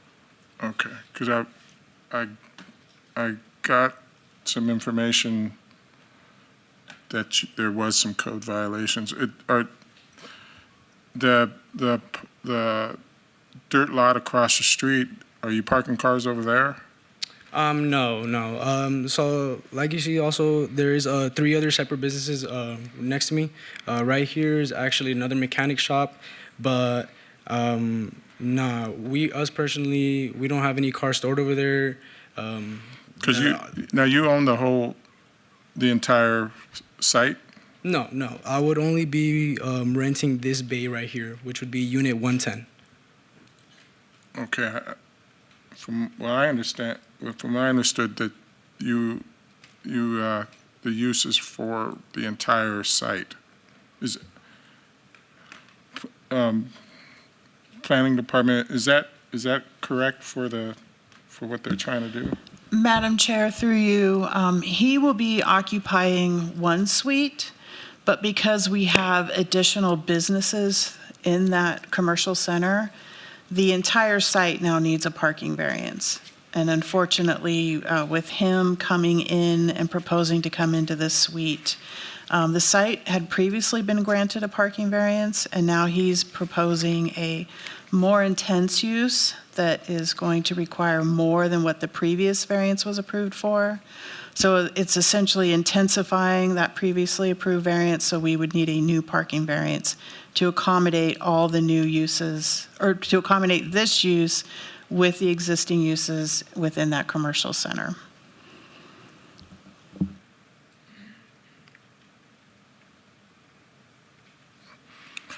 Okay.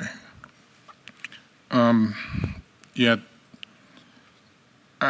I'm having, and from my understanding, you're a tenant trying to open up a business in that space. Yes, sir.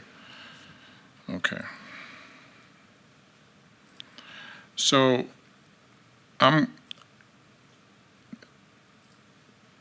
if this goes, if this is approved, it goes on to the council. Am I correct? Madam Chair, through you, yes, this would go to City Council. Okay. I mean, for this, I drive by there. I've seen that auto repair shop operating, or that site for a while. it seems like this is a issue for the actual owner of the property and not really something that, I'm gonna motion for approval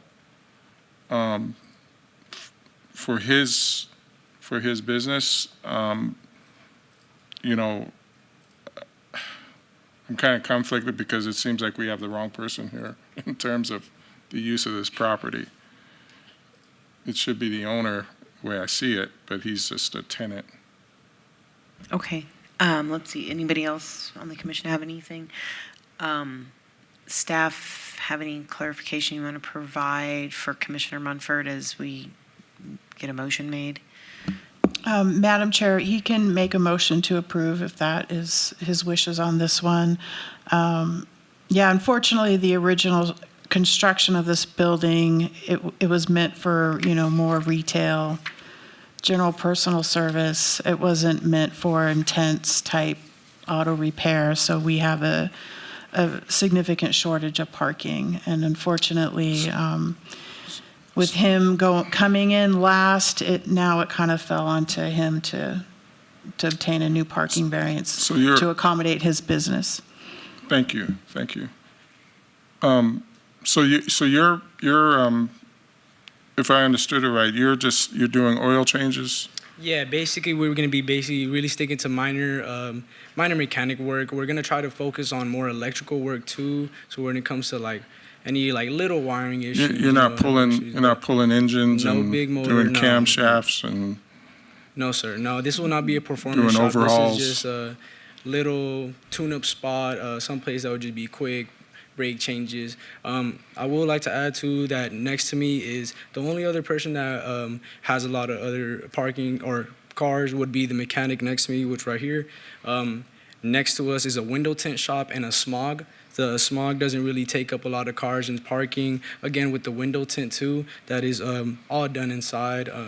Every tenant around there gets along pretty much when it comes to parking too. We don't have really a lot of issues there.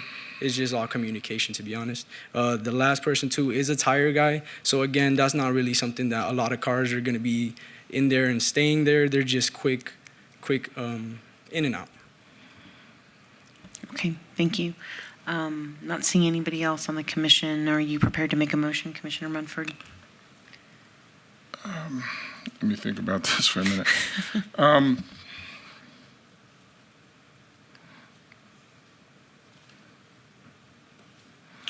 I make a motion for approval, subject to conditions for the planning department, and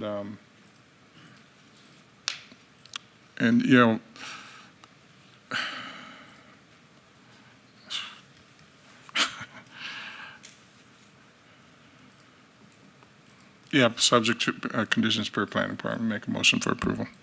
Thank you. There's a motion on the floor. Please cast your vote. And Mr. Jimenez, you agreed to all of staff's conditions? Yes. Yes, okay, Of course. thank you. Yeah.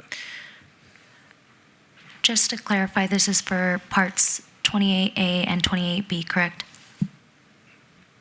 Commissioner Munford, that was your motion. Yes, it is, I'm sorry. And we are just waiting on your vote, Commissioner Munford.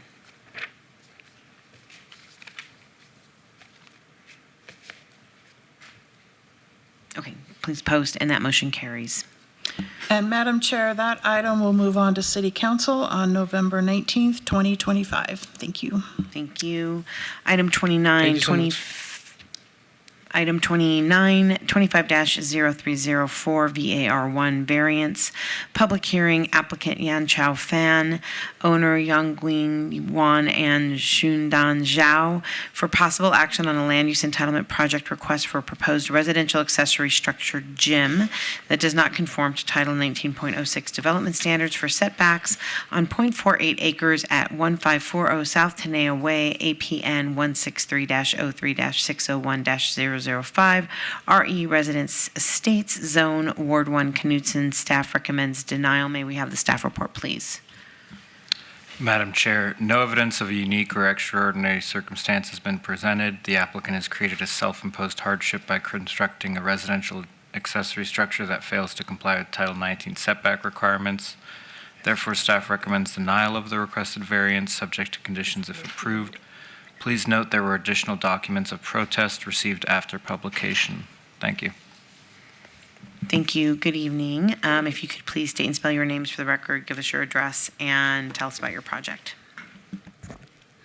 Good evening, Chair, all the Commission and staff. My name is Man Wong, MANWONG, and I'm the representative of item 29. For the address 1540 Tenaya Way, we are seeking an approval of variance to have a room addition on the left side of the corner as gym. It will be used as a storage unit mainly used by only one of the owners, with couple sport equipments, no music, with minimum disturbance to all the neighbors. We also received 2 neighbors right next to the property and 2 neighbors behind the property consent and approval and submit with the application. John, the structural engineer, will explain a little bit more on this. Hi, my name's John Kubota. I'm at 5985 Hawk Street. I'm the structural engineer. This building has not been built yet, I don't believe. It is in for approval before it is built, following the rules. As it shows here, that their problem is they're complaining it's too close to property line. Part of it is, as it showed in our plans, there's a 1-hour firewall on property lines where we're close to property line. We're worried, what would you worry about because we're too close to property line? Usually we're worried that there's a fire. The firemen can't get their ladders up and such. So it has a 1-hour firewall that will be built into it to prevent the fire problem. If you need other conditions, we can specify, build it out of steel stud walls to reduce the fire hazards and such. But this is a simple building. It won't be used for anything other than storage and maybe some gym work. As she says, there'll be no music played in it. We think it should be approved as is. But if you have problems, we can negotiate too. Okay, thank you, sir. This item has been noticed for public hearing. Are there any members of the public wishing to be heard? Okay, seeing none, I will close public comment. I will pass it back to the commission, starting with Commissioner Rogan. Thank you, and thank you both for being here tonight. And ma'am, as we spoke about on the phone, it's not so much the concern about the fire hazard, it's the aesthetic of this. Usually, this is my view on setbacks, and I don't know whether other commissioners share this, is if we're squeezing in a project and it needs a couple feet here or there, I'm fine with it. When we start seeing zero lot line variance requests for small buildings on very large lots where there's ample space for you to meet the setback requirements, that's where I have issues. And even when I'm saying we can squeeze in a foot here or there, I'm looking to make sure that if neighbors object, you have ample space to put in some kind of shrub or hedge to shield the impact that building would have on the neighboring adjacent properties. And you just don't have that with the zero lot line variance request that you're having here for this small building. You can either move it, I think, a few feet from closer to the pool. You could move it to the south side of the property where there's, I believe, even more ample space based upon my look of Google satellite view. But there's just no reason for you to have this building so close to both the rear setback and the side setback as you do now. If it looks like you might have a comment, so if Chair lets you respond, I'm happy to hear it. I'm fine with that, sir, if you want to quickly respond. There's pool equipment in that part of the lot. He says towards the south side. Instead of the north side of the pool, the south side, there's pool equipment and other usages to the property. And the property's elevations are a little bit different than the others because it's not like a flat lot. Actually, there's a slope like this. So that's difficult to really build any additional addition to this side because there's a slope like this down to the very end.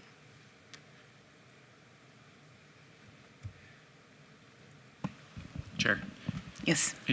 Thank you for that information. It doesn't change the fact you've got a huge lot here, a huge backyard. And really, in looking at this, another thing I should have mentioned is when I look at Google Street View and Google Maps to see if other neighbors have engaged in this to such an extent that really it's not really something that we should enforce anymore. And I don't see that in this particular neighborhood. There might be one or two within a larger, wider area, probably unpermitted structures.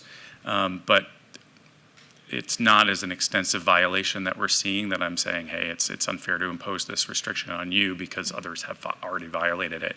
So really, I don't see any reason why you can't move this a little bit to accommodate that the minor setback of 5 feet in both directions. You do have that ample space, and there's absolutely no reason to not comply with code in this regard.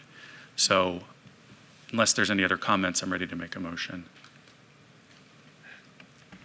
Any other comments?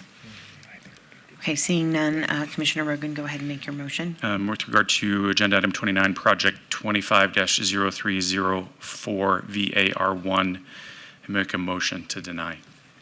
Thank you. There is a motion on the floor. Please cast your vote. A motion in favor is to deny. Please post, and that motion carries. And that item is final action tonight unless appealed to the city clerk in 10 days. Thank you. Question. Item 30, 25-0322. Question. Sir, if you have a question, our staff can answer that for you. Okay. Thank you. Okay.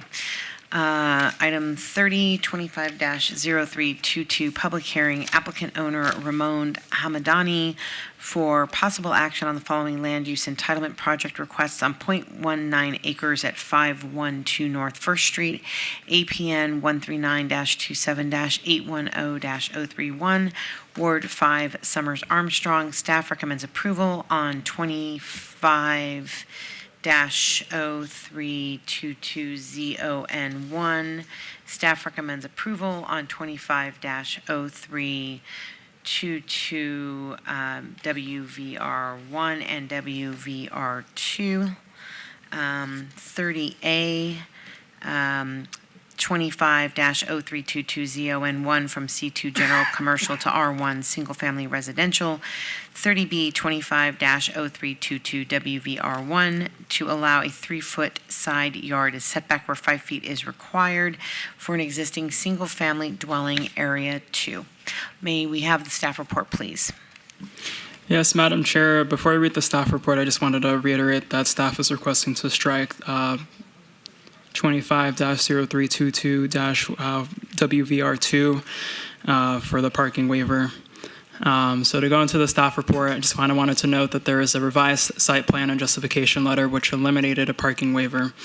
Staff finds the requested rezoning to be appropriate and compatible with the surrounding land uses, zoning districts, and the general plan, and finds the requested setback waiver is minor in nature and does not detract from the implementation of the Vision 2045 Downtown Las Vegas Master Plan. Therefore, staff recommends approval of the rezoning and requested waiver. If approved, the waiver will be subject to conditions. Thank you. Thank you. Good evening. If you could please state and spell your name for the record, give us your address and tell us about the project. Okay. Good evening. Laura Drea, 520 South 4th Street. Drea is spelled D-R-E-J-A. I'm here on behalf of the current property owner. This application is a result of a fire that occurred in a single-family home at the end of a residential cul-de-sac. I'll do my best to condense the many details of the matter that spanned several decades. Following the fire, the building department logged a punch list of items that need to be addressed. Ms. Drea, sorry to interrupt, but again, new technology. Can you speak more into the mic so we can hear you better? Sure. Thank you. Following the fire, the building department logged a punch list of items that need to be addressed in order for the home to be deemed habitable once again. However, before this can be processed, there are some minor housekeeping items in the planning department that were identified that must be resolved at this point in time. The housekeeping items were unexpected, as most were rooted in city-sponsored zoning action provisions and initiatives that were adopted in the 1960s, but were more or less dormant in the decades that followed. I'd like to thank Cassandra and Nicole in the Planning Department for helping me simplify this matter and navigate the situation to the point where I have their recommendation for approval. I accept their conditions, and I ask the board to follow their favorable recommendation. Thank you very much. This item has been noticed for public hearing. Are there any members of the public wishing to be heard? Okay, seeing none, I will close public hearing. I will pass this back to the commission, starting with Commissioner Munford. Thank you, Madam Chair, through you. I met with the planning department. They said everything was, where you and planning worked together, you got everything put together right. And I have no other issues with it, and I motion to approve. Does anybody else have any comments? Yeah, I'm not seeing any other comments, so Commissioner Munford, go ahead and make your motion. Would like to make a motion for approval, subject to all conditions. You're fine with all conditions? Yes. Okay, there's a motion on the floor. Please cast your votes. Please post. That motion carries. And Madam Chair, that item will move on to City Council on November 19th. Thank you. Item 31, 25-0325, SUP1, applicant Aidan Castillo, owner Ingress and Lopez and Miguel Flores Rodriguez for possible action on a land use entitlement project request for a proposed motor vehicle part sales, installation, and repair use motor vehicle repair minor at 1550 Northland Boulevard, Ward 3, Diaz. Staff recommends approval. May we have the staff report, please? Yes, Madam Chair, the proposed use can be conducted in a harmonious and compatible manner with the surrounding commercial uses. Therefore, staff recommends approval of the requested special use permit subject to conditions. Please note additional letters of protest were received after publication. Thank you. Thank you. Good evening, sir. If you could please state and spell your name, give us your address, and tell us about the project. Hi, Adan Castillo speaking. Castillo, CASTILLO. My address is 5468 Fongrove Line. We approaching to a special use permit for the title shop and the location, the 1550 Lamb Boulevard, to be able to do and improve the building, the condition we have. We follow the recommendation to do all the work inside and supply the parking, enough parking, and we're ready to move forward and get approval from you guys. Okay, thank you very much, sir. This item has been noticed for public hearing. Are there any members of the public wishing to be heard? Okay, seeing none, I will close public comment. I will pass it back to the commission, starting with Commissioner Schlottman. Yes, Chairwoman, through you, I don't have any issues with this. Staff wrote a report, said it was appropriate for the area, and I do agree that it is compatible and harmonious with the area, so Okay. no other comments. Any other comments? Seeing none, Commissioner Schlottman, if you're ready to make a motion. Yes, Madam Chair, through you, on item 31, 25-0325, SUP1, move to approve subject to staff's conditions, and you agree to all staff's conditions, sir? Yes. Thank you. Thank you. There's a motion on the floor. Please cast your votes. Please post. And that motion carries. And that is final action. Thank you Let's very appeal to the city clerk in 10 days.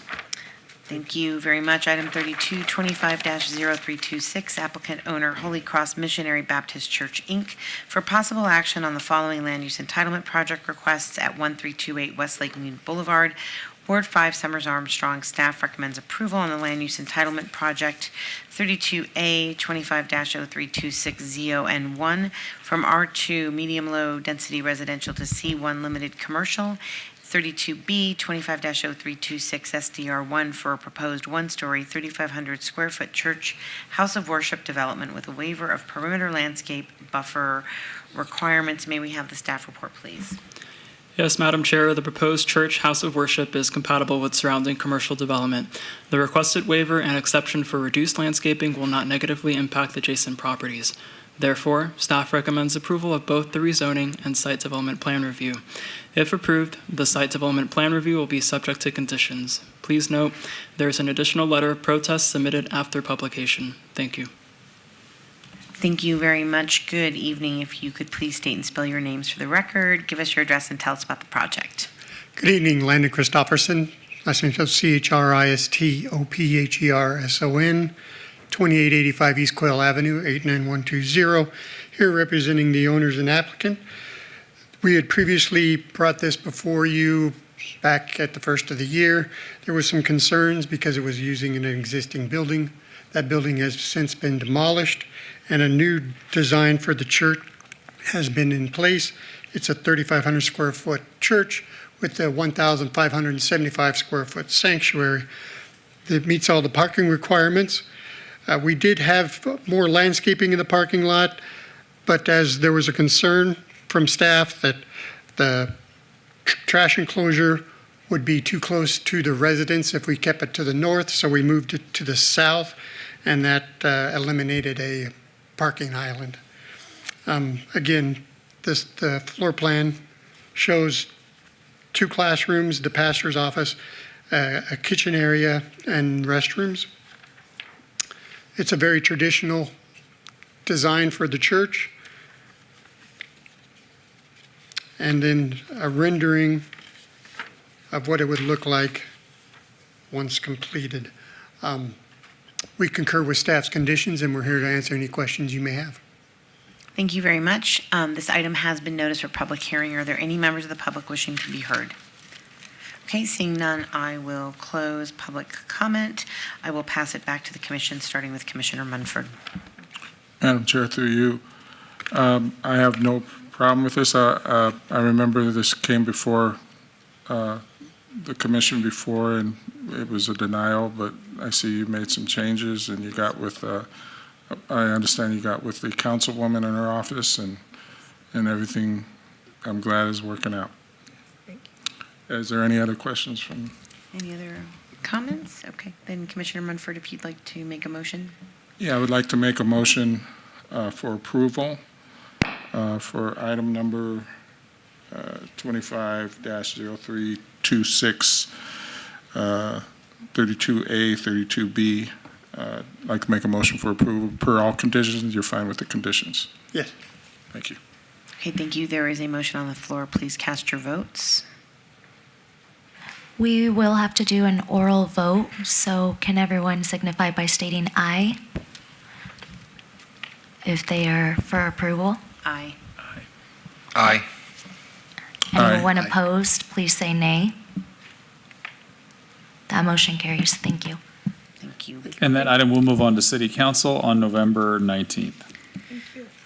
Item 33, 25-0327 SDR1, applicant owner Chu 11 Hoover LLC for possible action on a land use entitlement project request for the proposed conversion of an existing office and duplex to a 3-unit multifamily development with waivers of Title 19.09 Form-Based Code Development Standards at 320 North 10th Street, Ward 5, Summers Armstrong. Staff recommends denial.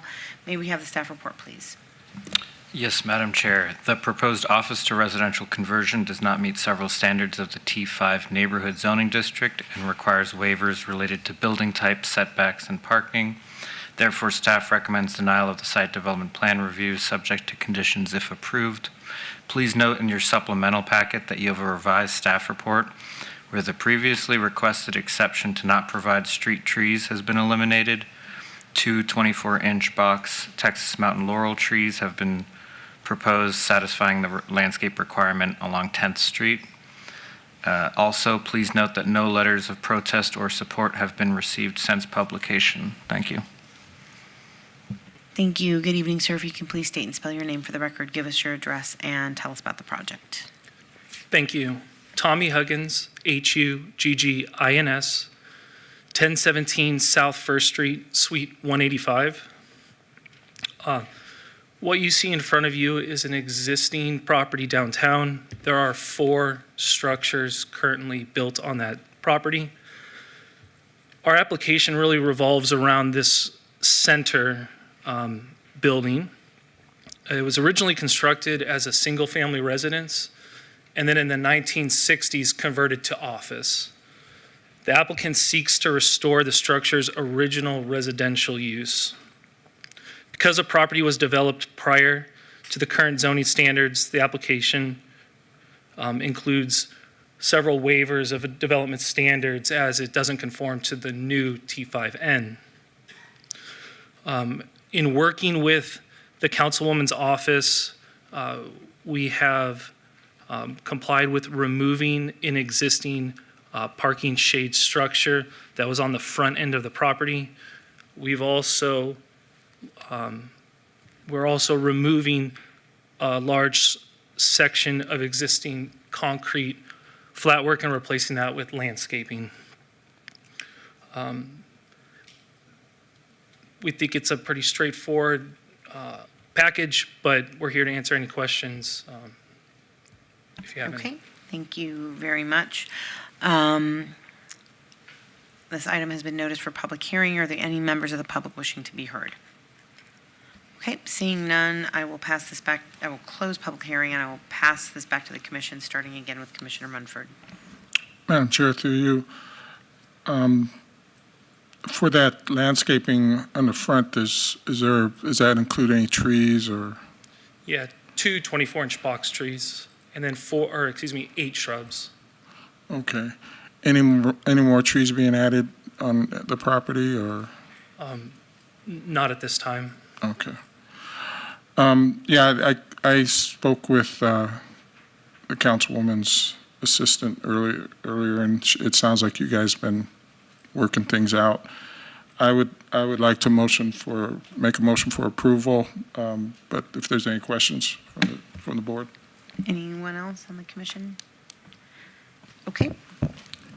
Just Commissioner Rogan. Just a question for staff, I guess, if they've indicated they're removing the shade structure, that's no longer a requested waiver then that is to be included.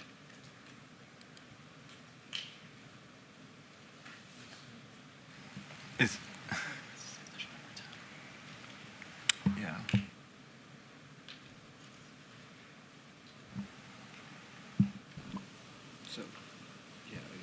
Madam Chair, through you, then condition of approval number 10 will need to be edited to read, a waiver from Title 1909 is hereby denied to allow a detached shade structure to encroach into the front yard area where such is not allowed.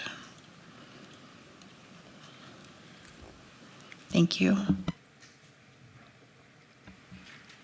Okay, I have a question, Ms. Eddowes, or for the staff. On the revised staff report and the supplemental information, there's the required street trees, and you've got the note that there's 2 trees being provided, and then that is compliant, but then in the streetscape standards, it says required trees at 20 feet on center by district palette, and there's 0 street trees being provided, so that's not in compliance, and I just wondered if you could clear that up.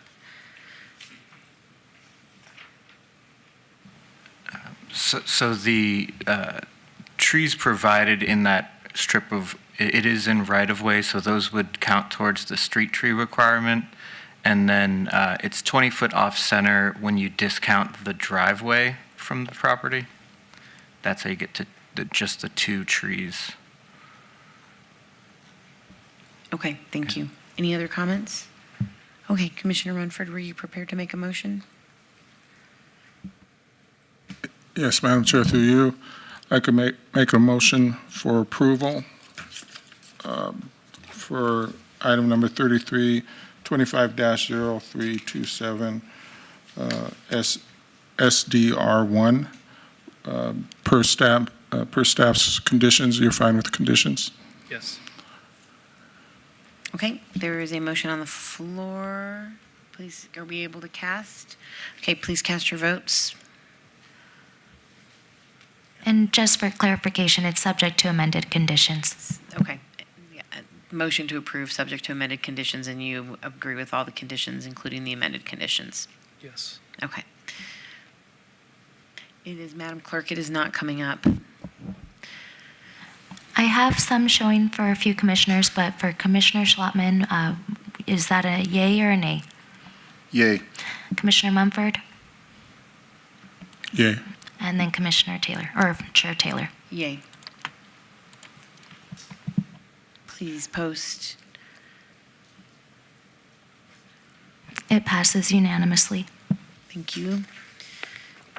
And that is final action tonight, unless appealed to the city clerk in 10 days. Item 34, 25-0330, applicant owner DFA LLC for possible action on the following land use entitlement project requests on a portion on the southwest corner of Bonanza Road and Clarkway Drive, Ward 5, Summers Armstrong. Staff recommends approval on the land use entitlement project. 34A, 25-0330 ZON1 from R3 Medium Density Residential, RE Residence Estates, and C1 Limited Commercial to C2 General Commercial, APNs 13928311001 through 148 and 139283030-007 through 009. 34B 25-0330 SUP1 for proposed trade school use, commercial driver's license, training APNs 13928311000. 001 through 148 and 13928302034. And sorry, let me just back up for a second, because since these are all kind of related, we're going to go ahead and hear 34, 35, and 36 together. We will make separate votes on them, but Ms. Eddowes, can we get the staff reports on, sorry, let me just read them all into the record. Okay. Where was I? 34B, 25-0330 SUP1 for proposed trade school use, commercial driver's license training, APNs 13928311001 through 148, and 13928302034. Item 35, 25-0331 ZON1, applicant owner DFA LLC for possible action on a land use entitlement project request from RE Residence Estates to C2 General Commercial at 1700 Bonanza Road, Ward 5, Summers Armstrong. Staff recommends approval. And item 36, 25-0332, applicant owner DFA LLC for possible action on the following land use entitlement project request located on the west side of Martin Luther King Boulevard, 370 feet south of Washington Avenue, Ward 5, Summers Armstrong. Staff recommends denial on the land use entitlement project. 36A 25-0332 VAR1 to allow an 80-foot lot width where 100 feet is required, 0.38 acres on APN 139283040-003, and 36B 25-0332 ZON1 from RE Residence Estates and C1 Limited Commercial to C2 General Commercial. Now may I have the staff reports on 34, 35, and 36? Yes, Madam Chair. So for item 34, the proposed use is compatible with surrounding commercial and industrial development and aligns with the city's general plan designations of mixed use and commercial. Therefore, staff finds the proposed use can be conducted in a harmonious manner with surrounding land uses and recommends approval of both the rezoning and special use permit. If approved, the special use permit will be subject to conditions. Regarding item 35, the proposed rezoning and RE and C2 zoning districts conforms to the existing general plan designations of commercial and is compatible with the adjacent commercial and office land uses. Staff also therefore recommends approval of the requested rezoning. Regarding item 36, Madam Chair, no evidence of a unique or extraordinary circumstance has been presented, and that the applicant has created a self-imposed hardship by proposing to rezone to C2 General Commercial, a parcel that does not meet Title 19 development standards for lot width for that zone. The lot width variance is not justified by the physical site constraints, and therefore, staff recommends denial of both the rezoning and variance subject to conditions if approved. Please note that no letters of protest or support have been received since publication for all applications read into the record. Thank you. Thank you very much. Good evening, gentlemen. Could you please state and spell your names for the record, give us your address, and then tell us about the projects that are in 34, 35, and 36. Okay. Lloyd Benson, 7140 Doe Avenue, 89117. Mac McKnight, 4310 Plumeria Mist, Las Vegas, Nevada. You'd like me to speak to all three of them? Starting with 34? Yes, please. Okay, so on 34, there are several different zonings on some of these lots, and so we're just trying to, eventually we want to get them all merged into one parcel. And to do that, we have to get them rezoned so that they're all in C2 before we can do that. So eventually we'll do the merge, but our purpose for rezoning them is that, number one. Number two, the R3 property is next to the CDL training school, which we need to use as access to that training area back there. So the purpose of the zoning change is for that. The office for this training school was in this building right here. We've since moved from that Bonanza location, the admin office, down to a office at 333 North Rancho. And so, and I didn't know this when I took out the license. So I found out going through some of my meetings with Seth and his group that there was a special use permit required for training at a remote location. So we're doing that now. Any other questions on that? That's the summary of all three of them, right? Yes. Okay, great. Okay, not right this moment. We're going to open it up for public hearing to start with. Okay. So this item has been noticed for public hearing. Anyone wishing to make comments on items 34, 35, or 36? Okay, seeing none, I'm going to close public comment. I'm going to pass it back to the commission for questions, starting with Commissioner Munford. Through you, Madam Chair. I'm going to have to abstain. I was in discussion with some of the people from our city offices, and we felt it was just my relationship with Ahern and some of the discussions we had for this site prior to me getting on city council might be a conflict. So I'm going to have to abstain. Okay, thank you very much. Are there any other members of the commission that have questions on these three projects? Okay. Yes, sir, Mr. McKnight. Just speaking out of turn on item number 36. Okay. I can speak to 36. I thought we were just talking about 34. 34 and 35. But No, all three of them. Oh, all three of them? Yeah, I want to do them all at once. Did you not present all three of them? That's no, why. I did not. Because on 36 was denied.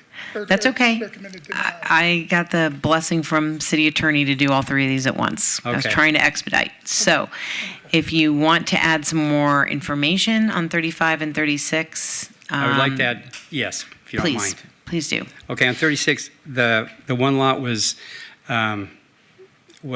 denied because of the frontage was only 60 feet, and I think the code to do I think it needs to be 100 feet. So these three lots right here, we're rezoning all three of them so that we can merge them into one parcel. So I think that speaks to the variance that we're requesting. And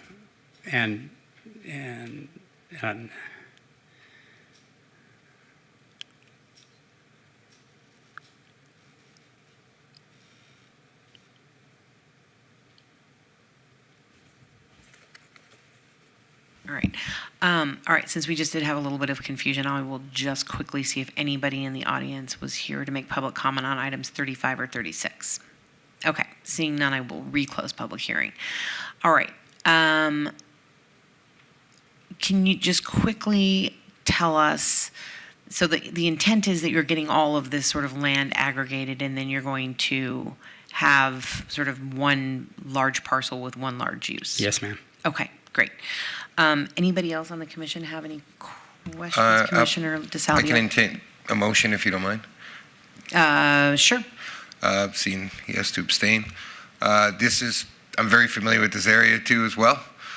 This is the use that they're asking to do is harmonious and compatible to what's going on in the neighborhood, especially with all the industrial uses that are around there. So if there's no other comments or question, I would entertain a motion, a blanket motion. Do you want them separately? That All right. we do have to do. So it'd be a motion for agenda item 34A through B, a motion for approval. Motion on the floor, please cast your vote for 34.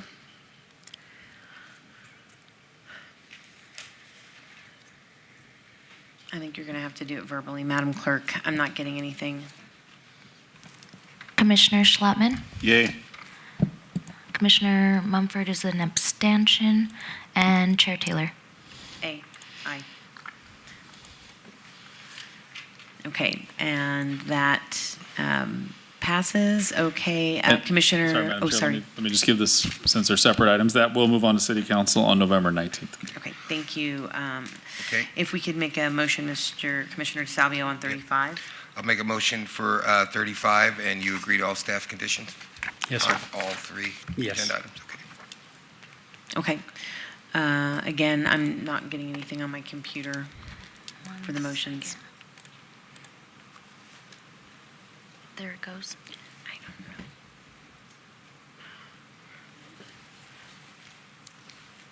know. Chair Taylor Aye.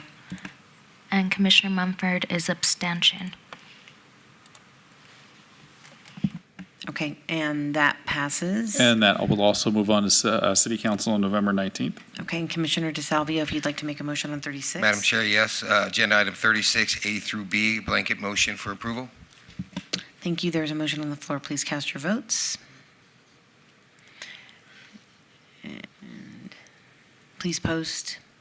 And that passes. And that, again, is subject to all staff conditions on 34, 35, and 36. Okay? Okay. And Madam Chair, that item will also move on to City Council on November 19th. Thank you, gentlemen. Okay, thank you. Yep. Thank you guys for your time. Item 37, 25-0335, applicant Integrity Concrete LLC, owner Coleman Street LLC, for possible action on the following land use entitlement project requests at the southwest corner of Ricky Road and Tom Boulevard, Ward 5, Summers, Armstrong. Staff recommends denial on the land use entitlement project. 37A, 25-0335, GPA 1 from O Office to LIR, Light Industrial and Research. 37B, 25-0335, ZON 1 from O Office to CM Commercial Industrial.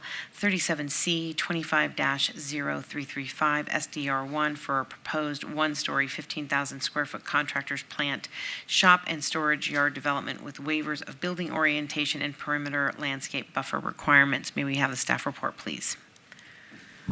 Yes, Madam Chair, the proposed contractor's plant, shop, and storage yard development is not compatible with the surrounding residential neighborhood and does not align with the city's vision for the Rancho area. The requested general plan amendment and rezoning would introduce industrial uses into a predominantly residential area, and the associated site development plan review includes waivers and exceptions that reduce required landscaping and tree canopy, contrary to the city's urban heat mitigation goals. Therefore, staff recommends denial of all entitlements. If approved, the site development plan review will be subject to conditions. Please note, there is a revised staff report in your supplemental packet. There are also letters of protest received after publication. Thank you. Thank you. Good evening, sir. If you could please state and spell your name for the record, give us your address, and tell us about this project. Landon Christofferson, 2885 East Quail Avenue, 89120, here representing the owner and applicant.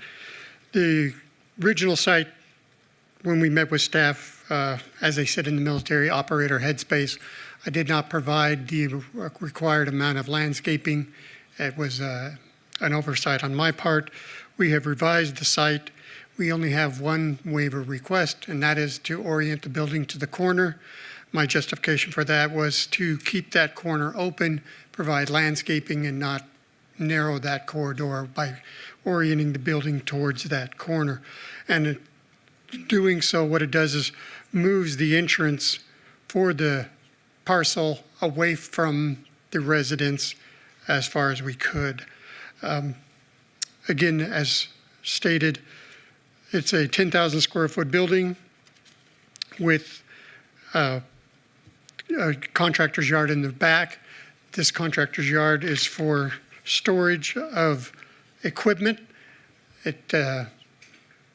Looking at it through and the discussions that we had with the neighborhood meeting, there was concerns as there is a landscape company to the west, and they have a significant amount of traffic with their vehicles.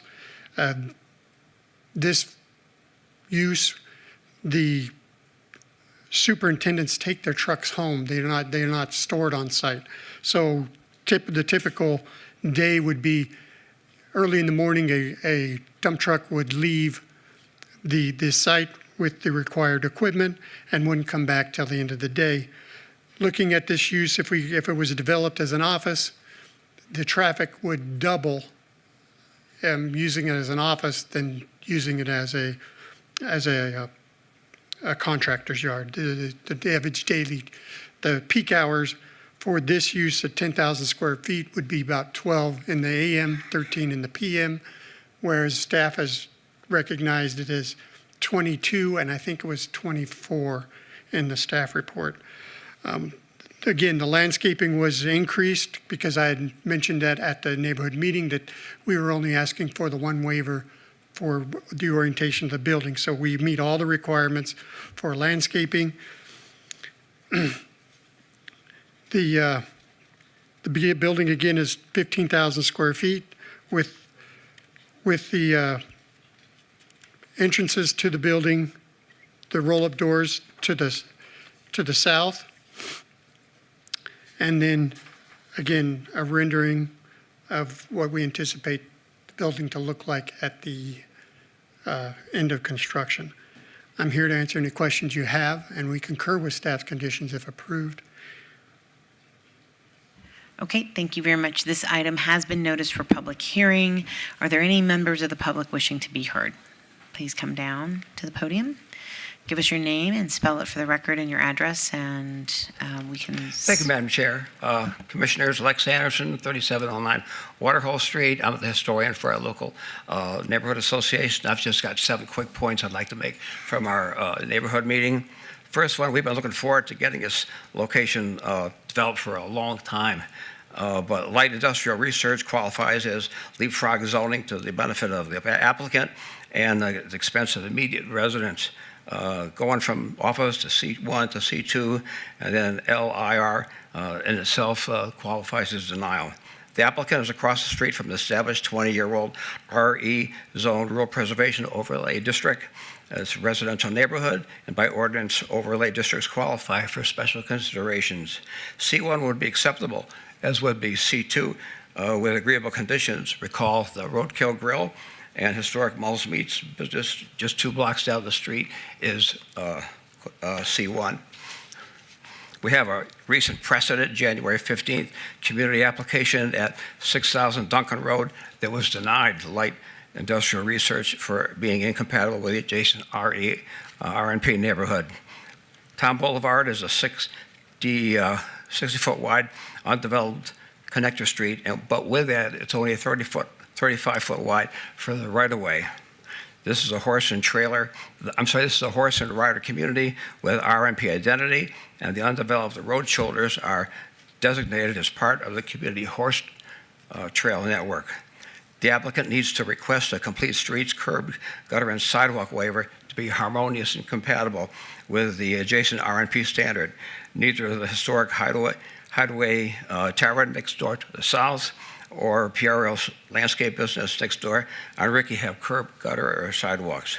So planning reinforces that this staff report that this commercial industrial zoning district is specifically intended to be located away from medium and density, high density residential development. The bottom line is that an approval for light industrial research zoning at this location will set a precedent that would nullify any standard for criteria for RNP high density zone buffering and fundamentally impact rural preservation as an overlay district ordinance based on suburban rural lifestyles. Thank you very much. And this is for the clerk. Thank you very much. Anybody else? Okay, seeing no other comments, I will close public comment. I will pass it back to the commission, starting with Commissioner Munford. Thank you, Madam Chair. Through you, we talked on the phone. Yes. So, yeah, I have with industrial in this area, I have an issue, especially with I mean, literally right across the street from a residential area. Also, you know, it's just right off of Rancho. And, you know, there's a lot of, probably further down Rancho, there's a lot of commercial development that's happening at Lake Mead and Rancho. And I'm expecting that, you know, at some point there's going to be more traffic. That whole Rancho corridor is going to probably be looking for more commercial in that area versus industrial, especially with the commercial development that, and then on top of that, we've had some multifamily that has just been opened on the Rancho corridor across the street from the North Las Vegas Airport. So this whole corridor, I can't really see how we can put an industrial space right there amongst commercial and residential. So I'm going to be motioning for denial on this. Okay, thank you, Is there any Commissioner Munford. questions? Any other comments? Nope. Okay, if you're prepared, go ahead and make your motion. And Madam Chair, sorry, through you, if I may, staff did receive revised plans on October 9th that eliminated the waivers regarding the perimeter landscape buffer requirements along Rickey Road and then Tom Boulevard. So I just kind of want to make that clear that those were blue sheeted in. Thank you. Okay, and so that would be in relation to item 37C, correct? Correct, yes. Okay, thank you. Thank you. I'm sorry, I didn't hear that. Yes, Madam Chair, again through you. So revised landscape plans were received on October 9th that eliminated the requested waivers or previously requested waivers for perimeter landscape buffer requirements along Rickey Road. So you previously had a 10-foot landscape buffer that was being proposed on the plans that were date stamped on August 25th. Those have since been revised to reflect 15 feet. This is similar to the proposed landscape buffer for Tom Boulevard, which was previously proposed at 10 feet and is now proposed at 15 feet per the date stamp planned on October 9th. Okay, Thank you. thank you. Commissioner Munford, if you were prepared to make your motion. Yes, Madam Chair, through you, I'd like to make a motion for denial, item 3725-0335, 37A through 37C. So there's a motion on the floor. Please cast your vote. A yes is for denial on 37 and its subparts. Please post, and that motion for denial carries. And Madam Chair, that will move on to City Council on November 19th. Thank you. Item 38, 25-0345 VAR1, applicant owner Maria Sandra Dimas Rios for possible action on a land use entitlement project request to allow an existing residential accessory structure, casita, that does not conform to 19.06 development standards for setbacks and separation at 400 North Minnesota Street, Ward 1, Knutson. Staff recommends denial. May we have the staff report, please? Yes, Madam Chair. No evidence of a unique or extraordinary circumstance has been presented in that the applicant has created a self-imposed hardship by constructing a residential accessory structure without permits and in violation of Title 19 development standards for side yard setback and separation from the main building. Therefore, staff recommends denial of the requested variance subject to conditions if approved. Please note that no letters of protest or support have been received since publication. Thank you. Thank you very much. Good evening, gentlemen. If you could please state and spell your names for the record, give us your address and tell us about your project. Yes, good evening, commissioners and staff. My name is John Vargas. I reside at 296 Aiden Avenue, 89123. I'm here on behalf of the owner. The owner of this property has built a small detached casita of 337 square feet with a bedroom, bathroom, closet, wet room, and no full kitchen. However, the casita doesn't meet the side yard setback and main house building separation. The owner would like to request a 2-foot side yard setback where 3 feet is required and a 3-foot 6-inch setback where 6 feet is required. The owner will make sure the walls and roof are 1 hour fire rated to comply with the minimum 3-foot fire rated separation from property and/or building separation. We understand and appreciate the importance of zoning regulations. However, we believe that in this case, the new casita matches the architectural style, color, and material of the primary residence, and with the 1 hour firewall assembly will be installed in order to have a safe structure from the main house and side neighbors' properties. For last, the owners have collected some neighbors' signatures with no objection for the new casita. Okay, thank you very much. This item has been noticed for public hearing. Are there any members of the public wishing to be heard? Okay, seeing none, I will close public hearing. I will pass it back to the commission, starting with Commissioner Rogan. Thank you, Chair, and through you, Mr. Vargas, thank you for coming tonight. I didn't get a chance to come out and see this particular structure, but I did have an opportunity to look at the photographs. And the structure, although it's requesting some variance, it's aesthetically compatible. It looks well built from the photographs.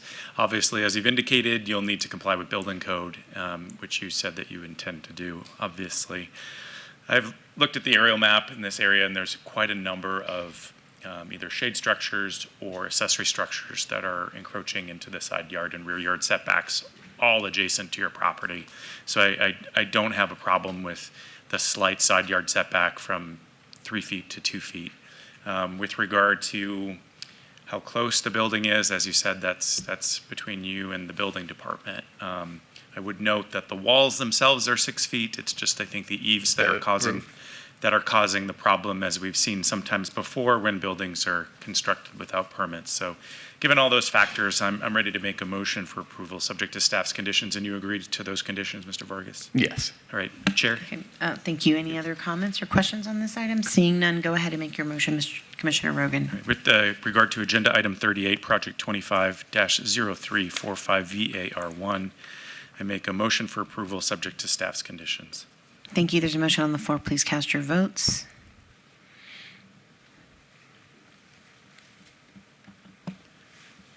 Yay. Commissioner Munford, Yay. please post. And that motion carries. And that item is final action tonight unless appealed to the city clerk in 10 days. Thank you. Item 39, 25-0352, applicant owner Nadir and Shida Investment LLC for possible action on the following land use entitlement project requests at the southwest corner of Lake Mead Boulevard and Losee Road, Ward 5, Summers Armstrong. Staff recommends denial on the land use entitlement project 39A 25-0352 VAR1 to allow 12 parking spaces where 24 spaces are required. 39B to 25-0352 VAR2 to allow a 0-foot corner side yard setback where 10 feet is required.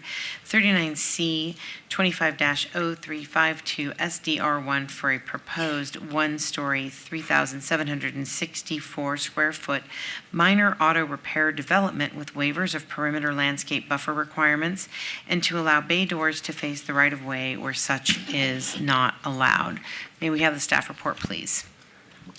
Yes, Madam Chair, no evidence of a unique or extraordinary circumstance has been presented to justify the requested relief from multiple Title 19 development standards. The proposal represents an overdevelopment of the site and is not compatible with the surrounding area. Therefore, staff recommends denial of all requested entitlements, subject to conditions if approved. Please note, there is a revised staff report and landscape plan in your supplemental packet, and there are letters of protest received after publication. Thank you. Thank you. Good evening, gentlemen. If you could please state and spell your names for the record, give us your address and tell us about this project. Good night, Commissioners. Luis Flores, 10438 Skygate Street. Good evening, Commissioners. My name is Michael Dahl, D-A-H-L. I live at 2690 Mirabella Street.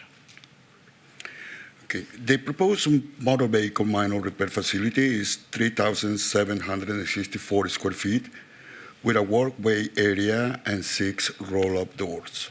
Floor plans include an office area, restrooms, and garage area. The hours of operation are Monday to Saturday from 7 a.m. to 6 p.m. Repairs and services are limited to electronic tune-outs, brake repairs, including drum turning, air conditioning repairs, generator and starter repairs, tire repairs, front end alignments, battery charging, lubrication, vehicle emission testing, and other similar activities. Well, that's basically a brief description of the project, and we are glad to answer any questions that you may have. Thank you very much. This item has been noticed for public hearing. Are there any members of the public wishing to be heard? Okay, seeing none, I will close public comment. I will pass it back to the commission, starting with Commissioner Munford. Thank you, Madam Chair, through you. Very familiar with this site. It's usually used as a billboard for elections most of the time. But the only concern I had is this, it's a small site, the parking, stuff like that. You have other Meineke's, or is this your only one, or This is the first one I'm building. your first one? Yes. Actually, we Well, have, he's built. yeah, actually, I'm the architect, and we have done like, we did one in Warren Spring and Durango in Clark County. And actually, we are working in two similar buildings in Henderson. One is approved, we are waiting for civil approval, and the other, we are related to, they are pretty similar. And the one in Clark County has just 8 parking spaces. I live around the area, and believe me, it works fine. So. Okay. And I understand you've been in communication with the councilwoman's office. That's correct. I think they submitted some conditions to planning. Could you read some of those conditions? Yes, Madam Chair, through you, staff would like to read in 2 of the added conditions prior to making a motion. These conditions would be added to 25-0352-SDR1 and will read as follows. The first added condition is a perimeter wall shall be constructed from the southern property line along the western property line until the southwest corner of the building, whereupon a return wall to the building shall occur. The wall shall comply with Title 19.08 development standards. The second added condition is, prior to or at the same time as a submittal for a building permit, a revised landscape plan shall be submitted to the Department of Community Development Planning Division depicting the following. 1. The installation of trees spaced at a maximum of 20 feet on center within the western landscape buffer adjacent to the proposed building. And 2, the installation of trees within the eastern landscape buffer. The applicant is to coordinate with NV Energy as to acceptable plant material and proper placement. Thank you. Thank you. You were fine with all those conditions? We are. Yes. Added conditions, okay. I don't have a problem with this, like I said, my only concern was the parking, but I think this will be a, good project for that site. It would be nice to drive by there and not see a bunch of political signs up there and stuff. So I want to make a motion for approval if there's any through you, Madam Chair, if there's any questions. Any other comments from the commission? No, please make your motion, Commissioner Munford. I'd like to make a motion for approval for item 39, 25-0325, 39A, 39B, 39C. And again, you're fine with all the added conditions and conditions from planning? We are. They're all good enhancements. Okay. There is a motion on the floor. Please cast your vote. Commissioner DeSalvio? Great, thank you. Commissioner Munford? Oh, there we go. Okay, please post. And that carries. And those items are final action tonight unless appealed to the city clerk in 10 days. Thank you, Commissioners. Thank you so much. Item 40, 25-0356, GPA1, applicant A4 Builders LLC, owner Andrew Grosso IV, for possible action on the land use entitlement project request from PF Public Facility to M Medium Density Residential at the southeast corner of Wilson Avenue and 10th Street, Ward 5, Summers, Armstrong. Staff recommends approval. May we have the staff report, please? Yes, Madam Chair. The applicant is requesting a general plan amendment from public facility to medium-density residential on a .16 acre site located at the southeast corner of Wilson and 10th. The proposed amendment aligns with the The proposed amendment aligns with the site's existing R3 zoning and is compatible with surrounding multifamily residential development. The change supports the goals of the 2050 Las Vegas Master Plan and the Vision 2045 Downtown Las Vegas Master Plan. Therefore, staff recommends approval. Please note that no letters of protest or support have been received since publication. Thank you. Thank you very much. Good evening, ma'am. If you could please state and spell your name for the record, give us your address, and tell us about the project. Yes. Good evening, Planning Commissioners. My name is Susan Florian, last name Florian, from Taney Engineering, 6030 South Jones Boulevard, here on behalf of the applicant. What we have here is a parcel between Wilson Avenue and 10th. Right now, the zoning is R3, medium density. The land use right now is PF, which is public facility. We are asking to change the land use to medium density residential. This is so that it will be more harmonious with the zoning designation. We are grateful for staff's recommendation for approval, and I'm here to answer any questions that you may have. Thank you very much. This item has been noticed for public hearing. Are there any members of the public wishing to be heard? Okay, seeing none, I will close public hearing. I will turn it back to the commission, starting with Commissioner Munford. Thank you, Madam Chair, through you. I think this is a good use in terms of, we definitely need more residential. We need more spaces for people to live. So I have no problem with this. I agree with staff, and I motion to approve. Okay. Through you, Chair. Any other comments? Seeing none, please make your motion, Commissioner. I'd like to make a motion for approval, item 25-03, 56 GPA1. Like a motion of approval. You're fine with all conditions? Yes, I am. There's a motion on the floor. Please cast your votes. Please post.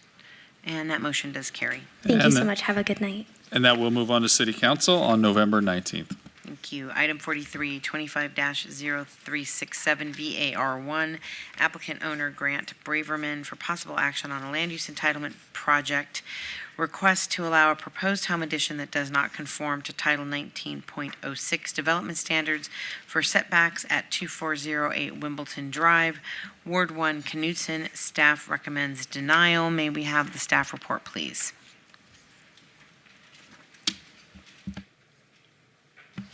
Yes, Madam Chair. No evidence of a unique or extraordinary circumstance has been presented to justify the requested variance from Title 19 development standards to allow the reduced side and rear yard setbacks for a proposed addition to the residential dwelling. Staff finds that the hardship is self-imposed and therefore recommends denial subject to conditions if approved. Please note that no letters of protest or support have been received since publication. Thank you. Thank you very much. Good evening, sir. If you could please state and spell your name for the record, give us your address, and tell us about the project. Good evening. Grant Braverman, Grant, last name Braverman, B like boy, R-A, V like Victor, E-R-M-A-N, 2408 Wimbledon Drive, 89107. I'm here to discuss a 900 square foot addition with potential reduced setbacks in my backyard. Okay. Anything else you want to share? Nope. Okay. I'm here to answer any questions you guys might have. All right. Thank you very much, sir. This item has been noticed for public hearing. Are there any members of the public wishing to be heard on this item? Okay. Seeing none, I will close public comment, and I will pass this back to the commission, starting with Commissioner Rogan. Thank you, Chair. Mr. Braverman, we spoke on the phone, I think it was yesterday, and I asked you to do a couple things. One was to discuss this project with your neighbor to the west. Did you do that? Yes, sir. And is your neighbor in agreement with what you're doing? Yeah. No issues other than wanting to assure that a tree on that west wall would be removed as part of this. Okay, so he's in agreement with the project, has no, okay. And then with regard to the rear setback, you do border, I think it's Mesquite, is that correct? So Yes, there's not a neighbor behind you, but I did want to make sure that the visual impact to the street would be minimized by you having a limited rear yard setback. Are you okay if we add a condition about landscaping behind the addition to minimize the visual impact? Yeah, absolutely. All right, and I asked staff just a moment ago to draft a condition. If you have it ready, Nicole, could you read it into the record for me? Madam Chair, through you, the added condition will read, landscaping consisting of trees and shrubs shall be planted and permanently maintained adjacent to the rear property line to buffer the home addition. Thank you, and Thank you. you agree with that? Agreed. All right, so you've heard me tonight on other things, talk about my perspective on these variance requests. They're not significant. Your rear yard one is pretty significant, but like the other project you heard tonight, you're back against a street. You're not back against a neighboring home, so I'm not as concerned about it. And with that landscape buffering, I think the addition will be okay. Unless there's other comments, Chair, I'm ready to make a motion. Thank you. Any other comments? Seeing none, please make your motion, Commissioner Rogan. Right, with regard to agenda item 43, project 25-0367 VAR1, make a motion for approval subject to staff's conditions and amended conditions read into the record this evening. Thank you. There's a motion on the floor. Please cast your vote. Please post, and that motion carries. And that item is final action tonight unless appealed to the city clerk in 10 days. Item 45, 25-0378, applicant owner Crab Holdings LLC for possible action on the following land use entitlement project at 3224, 3228, and 3232 Meade Avenue, Ward 3 Diaz. Staff recommends denial on the land use entitlement project 45A 250378 VAR1 to allow a proposed warehouse building that does not conform with the Title 19.08 development standards for setbacks, 45B 25-0378 SDR1 for a proposed one-story 6,400 square foot warehouse building addition and parking lot reconfiguration to an existing industrial development with a waiver of Title 19.08 building facade development standards. May we have the staff report, please? Yes, Madam Chair. The requested addition includes variance requests for reduced rear and side yard setbacks and a waiver for the flat building facade. Staff finds the proposed development incompatible with adjacent residential uses and lacking architectural interest.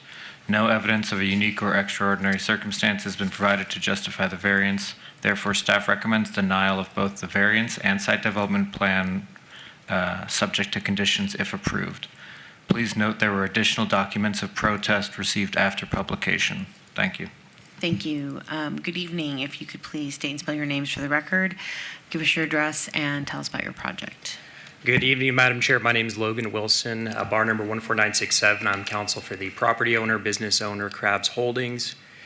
My address is 2580 Sorrell Street. I have the owner of Crab Holdings, Allegra Steinberg, here. Steinberg is STEINBERG.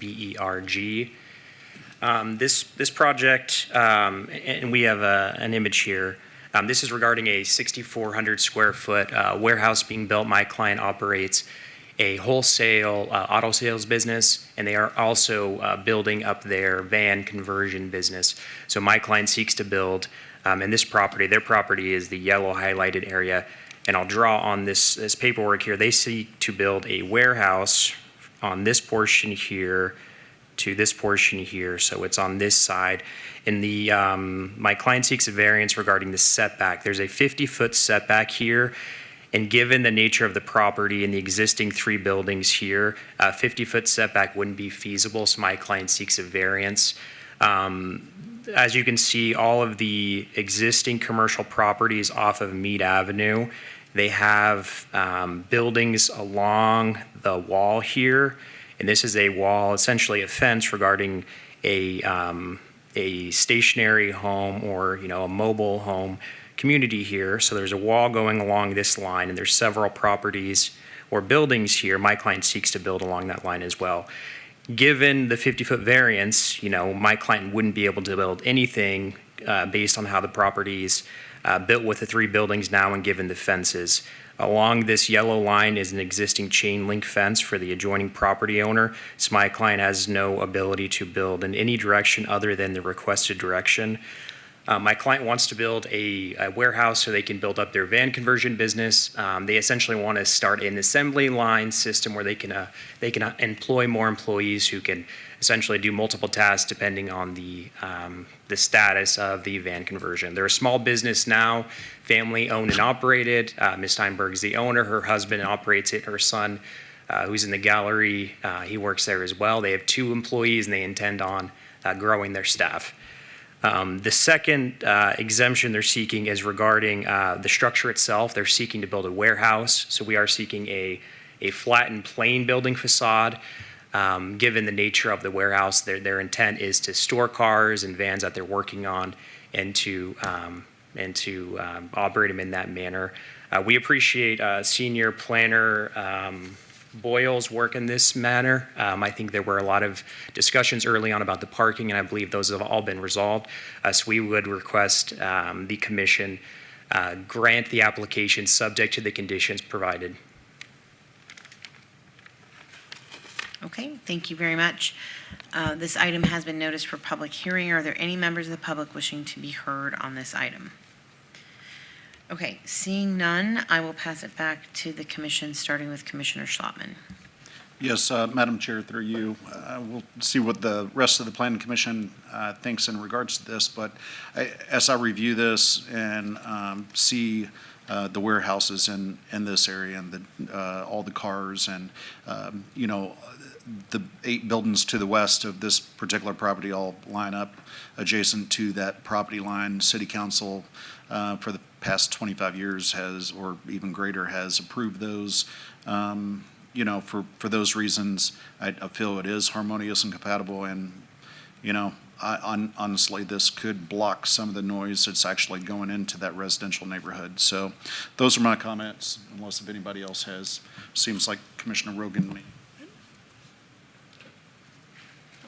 Go ahead, Commissioner Rogan. Thank you. I just have a question. So on these, for the applicant, these other buildings that are along the property line, are they visible from the neighboring residential properties, or are they just kind of built to maybe 6 or 8 feet tall? And how does that compare? Second part of my question is, how does that compare with your proposed warehouse? Is it taller or just as tall as the other buildings? I'm sorry, I guess I don't understand your question exactly according to this diagram. He's saying regarding the height. So he wants to know if the height is similar, if we're looking at these properties following this line, if the height is similar going down to where your proposed warehouse is going to be built. Okay, I do believe the height would be similar. It's roughly, I believe on our drawing, 17 feet for the height. I'm sorry, 10 feet for the height on that. So I do believe it would be similar to the existing buildings that are already. Okay, thank you. I apologize. Oh, sorry, Commissioner Schlottman, I had a question. Do you know those other buildings that are abutting the neighborhood? What kind of businesses are there, and how long have they been there? Well, is that directed towards? Either of you? Okay, so the building, we're looking to the right here. That one is, as of right now, a publishing, printing building for Station Casinos.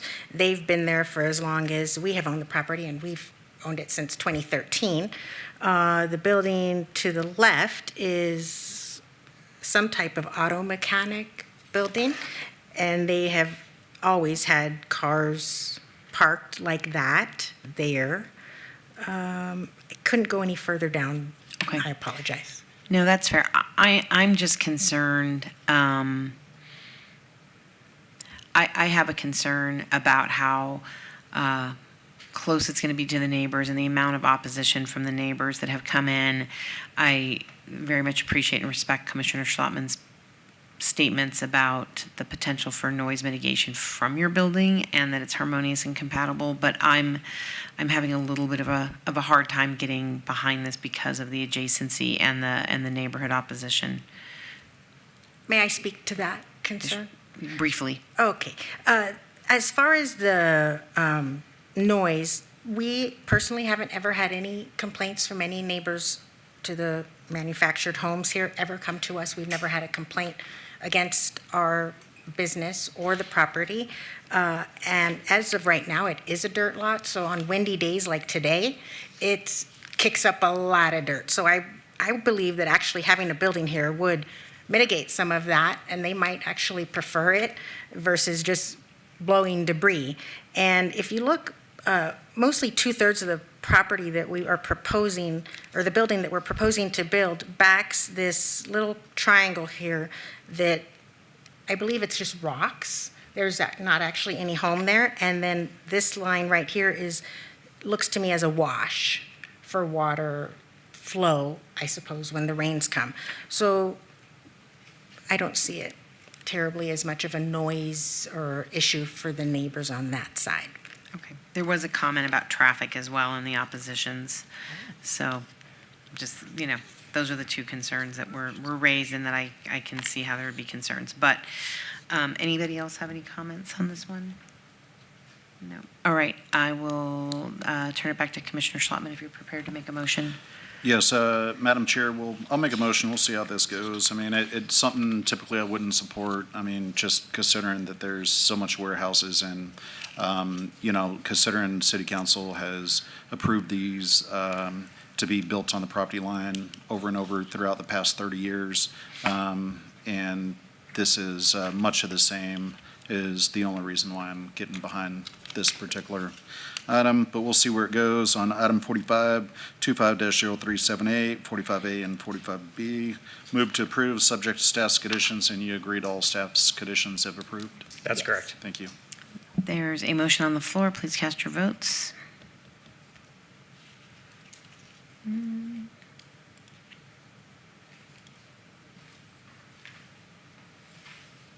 Chair Taylor?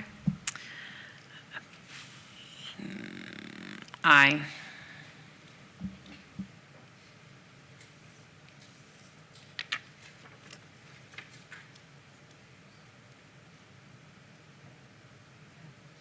Sorry, I'm just staring at my screen, continue to not have a voting thing on it. So the motion does pass, so.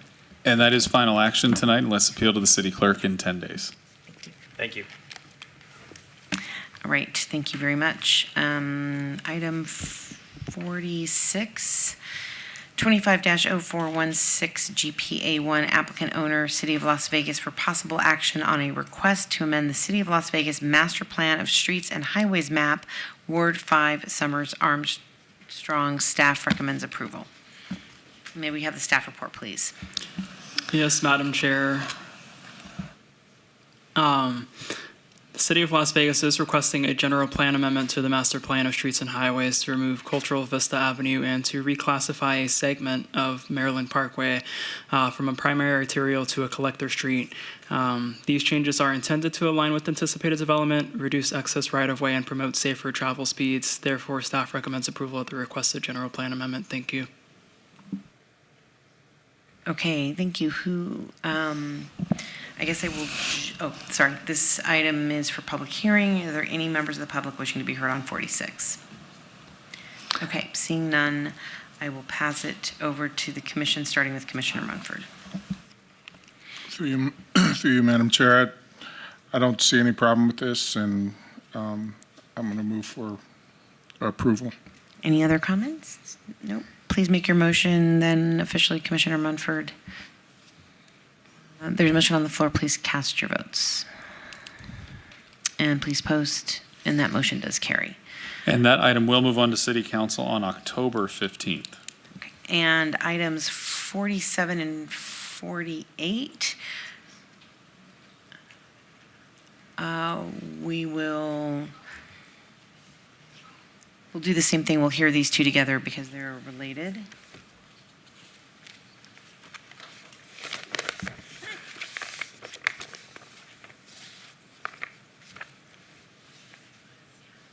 Okay, sorry about that. 47 and 48. We'll hear those together. So item 47, 25-0382, applicant Greystone Nevada LLC, owner State of Nevada Division of State Lands, for possible action on the following land use entitlement project requests at the northeast corner of Washington Avenue and Las Vegas Boulevard, Ward 5, Summers Armstrong. Staff recommends approval on the land use entitlement project.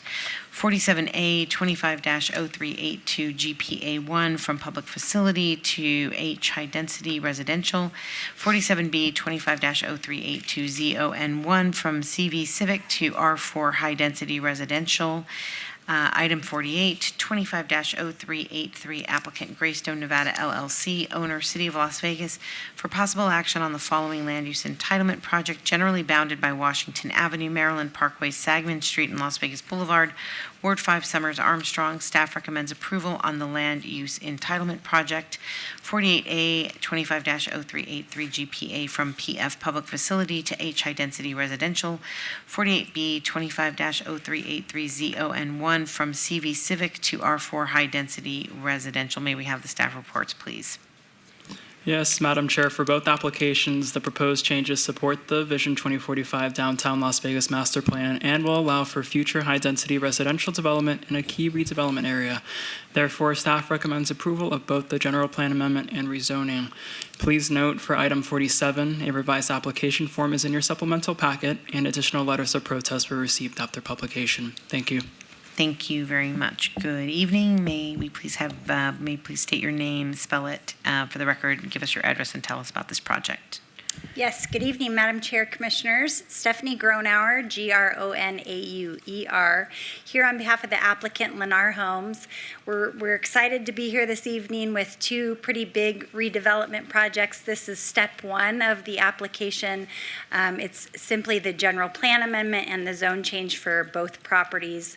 The first one you can see on our overhead here is the former Grant Sawyer building that has sat vacant for a number of years. It's located on the north side of Washington, the east side of Las Vegas Boulevard. It's a little over 22 acres. This is item 47. Item 48 is the former Cashman baseball field property that's just immediately south of that Grant Sawyer site, on the south side of Washington, and again on the east side of Las Vegas Boulevard. This is just over 50 acres of land. Both properties are under contract with Lennar for redevelopment for residential housing. As you all know, we're in a housing crisis, and so this is a really exciting opportunity to provide some new housing opportunities in the downtown area. The idea is to reserve some of the property along Las Vegas Boulevard for future commercial as well, but that will need to be parceled off and handled at a later date. The reason the applications that are before you are just the general plan amendment and the zone change is because we've been working really closely with the councilwoman for Ward 4 on her vision for this area. So we're redoing site plans that will follow these applications. You'll see them on either the November or probably more like the December agenda, sharing exactly the vision and the excitement for the project. So tonight, all that's before you is the general plan amendment to allow high-density residential on both of those properties and to allow R4 zoning on both of those properties. There's a chance that zoning category may get reduced down based on the project that we'll be bringing forward, but as I mentioned, you'll see that probably in December. We very much appreciate staff's recommendation of approval. We've been working very closely with them and appreciate all the help that staff has given on these projects, and there's still a lot of work to be done, but we're excited to share that in the future weeks or months here. So with that said, I'm happy to answer any questions, and I would appreciate your approval. Thank you very much, Ms. Gronauer. This item has been noticed for public hearing. Are there any members of the public wishing to be heard? Okay, seeing none, I will close public comment. I will pass this back to the commission, starting with Commissioner Munford. Madam Chair, through you, thank you. I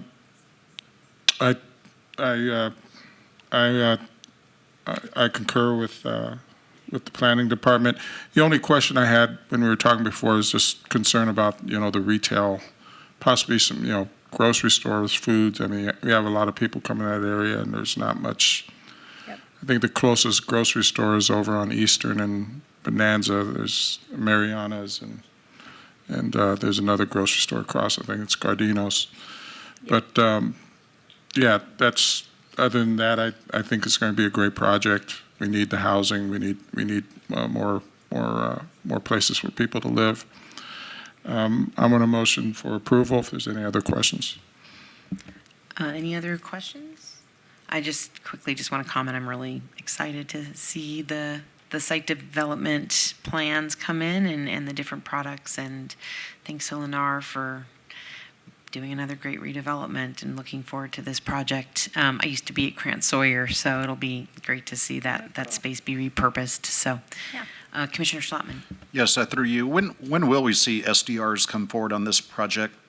So we were hoping for November, but I think we're getting close to hitting that date, so it probably will be more like December is the anticipated date. But as soon as we can get it done, Lennar's creating brand new product for this, so they've been at the drawing board for many, many months. The iterations that are in your packet took a lot of effort, and we're kind of back to the drawing board in a good way. It'll be super exciting and a great project, but they're creating brand new product type for our valley to make sure that they can offer price points that are affordable in this area, not in the definition of affordable, because this is not a subsidized project, it's a market rate project, but they're really focusing on price points that can be for the folks that live in this area and stay in it. Thank you. And is that going to be as one site development review for the entire parcel, or is that going to come to us in chunks? It's coming as two separate ones, one for Grant Sawyer and one for Cashman. Okay. All right. Thank you. I'm sorry, I have one other question, Commissioner Munford. So I know that the SDRs aren't here, but I know you're working on product. And so just like with Badlands, is Lennar anticipating doing a multifamily condo style, multi-floor project that would be for purchase? Yes, so all of it would be for purchase. The plan right now is to have Grant Sawyer be mostly single-family detached, smaller lot detached, and for Cashman to be multifamily for sale, but all of it would be for sale. And with a mix of product sizes and prices so that, you know, folks in this area that work in the area will want to stay here and live here, and hopefully it's a real revitalization to the overall area. Okay, no, it's great that Lennar has been able to now, for the second time, bring a product that is a condo, essentially, that is going to be a purchase product. So great to see that. Looking forward to your project. So Commissioner Munford, if you're prepared to make motions, just need to do it one item at a time. Thank you, Madam Chair. I'd like to make the first motion for item 47, 25-0385, 47A, 47B, motion for approval, subject to all conditions. Fine with the conditions. Yes. There's a motion on the floor. Please cast your votes. And please post. And that motion carries. Thank you. And that item will move on to City Council on November 19th. And I also need to clarify, item 46 is not going to council tomorrow. It is going also on November 19th. Thank you. And for item number 48, 25-0383, I'd like to make a motion for approval, subject to all conditions. Thank you. There's a motion on the floor. Please cast your vote. Please post. And that motion also carries. Thank you very much. Have a great night. And that will also move on to City Council on November 19th. Item 49, 25-0389, applicant owner Panther Alta 12 LLC for possible action on the following land use entitlement project on the north side of Alta Drive, approximately 2,115 feet east of Wallapai Way, Ward 2, Kelly. Staff recommends denial on the land use entitlement project. 49A, 25-0389 VAR1 to allow 863 parking spaces where 1,018 are required. 49B, 25-0389 SDR1 for a proposed two-story, 178,400 square foot medical office development with waivers of building placement and perimeter landscape buffer requirements. May we have the staff report, please? Yes, Madam Chair. The applicant is requesting a variance in site development plan review for the revised medical office development totaling 178,400 square feet. The request includes a 15% parking reduction, waivers for building placement and landscape buffer width, and exceptions to not meet perimeter landscape buffer requirements. Staff finds the requested variance to be self-imposed and the proposed parking insufficient for the intensity of the use. Therefore, staff recommends denial of both the variance and site development plan review. subject to conditions if approved. Please note that no letters of protest or support have been received since publication. Thank you. Thank you. Good evening, sir. If you can please state and spell your name for the record, give us your address, and tell us about this project. Yes, good evening, Madam Chair, members of the Commission. For the record, John Curran, 10801 West Charleston, here on behalf of the applicant. If I can first provide a very brief history, my group acquired this 12.23 acre parcel on Alta near Wallapai from the city of Las Vegas about 3 years ago through a disposition and development agreement. Part of that development agreement mandated us to develop the site for medical with a minimum of 100,000 square feet of office space. The site is also deed restricted for medical and ancillary use by the Bureau of Land Management, so certainly an appropriate use for the site. Before we closed on the land, we had the site previously entitled with a previous design. That entitlement, that design was actually for a much more intense use. It included 20,000 feet of retail.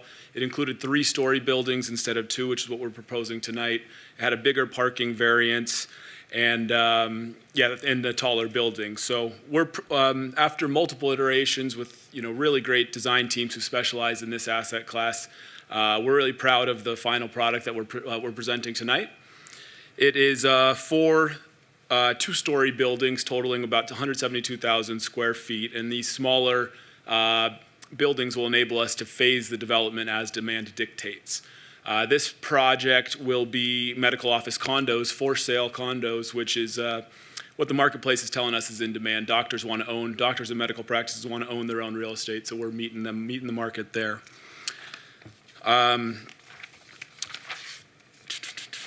First, if I can speak to the parking variance, we have about a 15% efficiency here. Again, what was previously approved was about a 17% efficiency.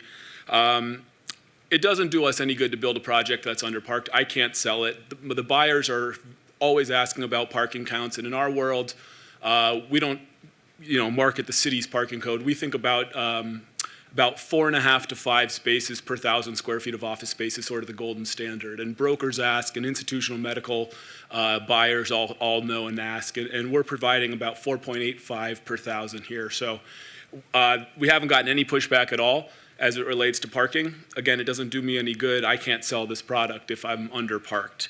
I'd also point out we developed the site about 500 feet west of here on Alta. We'd call that our Queensridge Medical 1. Similar parking count, 72,000-foot 3-story building, 100% leased and occupied, very busy building, but similar parking ratio. We've never had any sort of parking challenges there. The site design is it's a very irregular parcel, as you can see. The new design sort of works with the irregular curvature of the parcel.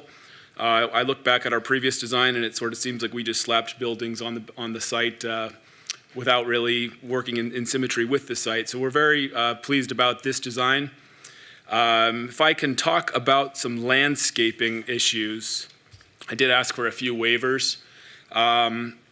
One of which was we have a 5-foot amenity zone, an 8-foot trail, and then a 15-foot landscape buffer is required. On a portion of this side, we asked for about a 10-foot buffer instead of 15 feet, and the reason being is it would just pinch parking further, and we'd lose a whole row of spaces, and then it's just a balancing act in a big site like this, and we have really lush landscape provided here.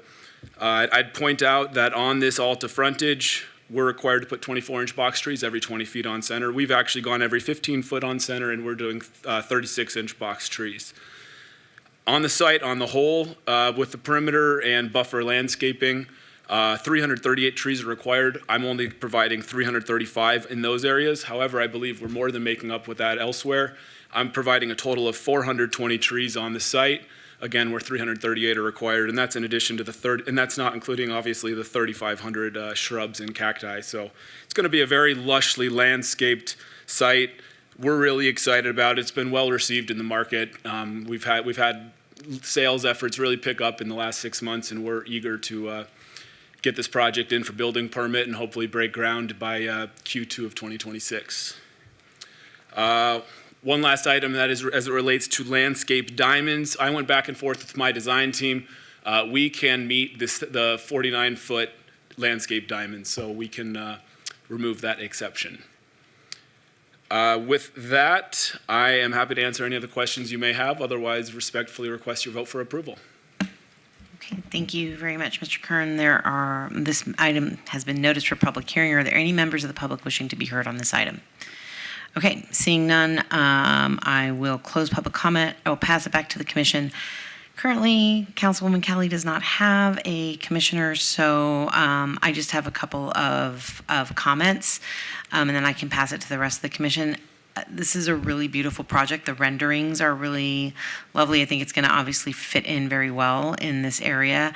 I really appreciate all the time you gave me to talk about some of the issues, and I appreciate that you've worked with sort of my concerns both in this project and in Ward 4. And I really have to highlight and say thanks for that groovy entry sort of planter with a Joshua tree. I think that's going to be fantastic. Thank you for working to get those diamonds to a point where you could just have them sized without a waiver. And then the one thing you didn't mention that we talked about that I think is great for this commission to know is about your berm, so that you've got that nice neighborly buffering for some of the residents, if you just wanted to mention that.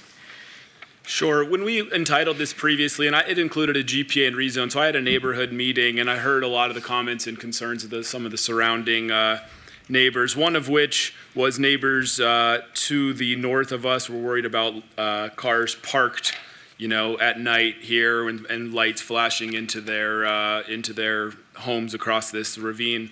So we're actually putting like a 36-inch landscape berm around that side just to prevent any sort of light pollution from protruding across that that ravine. Okay, thank you very much for just flagging that. Anybody else on the commission have questions? I just have a question, Chair. Commissioner Rogan, go ahead. Well, first a comment. Great job. It looks beautiful. I did have a question. When looking at the landscape plan, it looks like you're putting a lot of trees in there. As you said, I think it was 15 foot on center along Alta. And then there's the 8-foot path, but then there doesn't to be any trees within that 10 to 15 foot setback along the Alta side. Am I reading that correctly?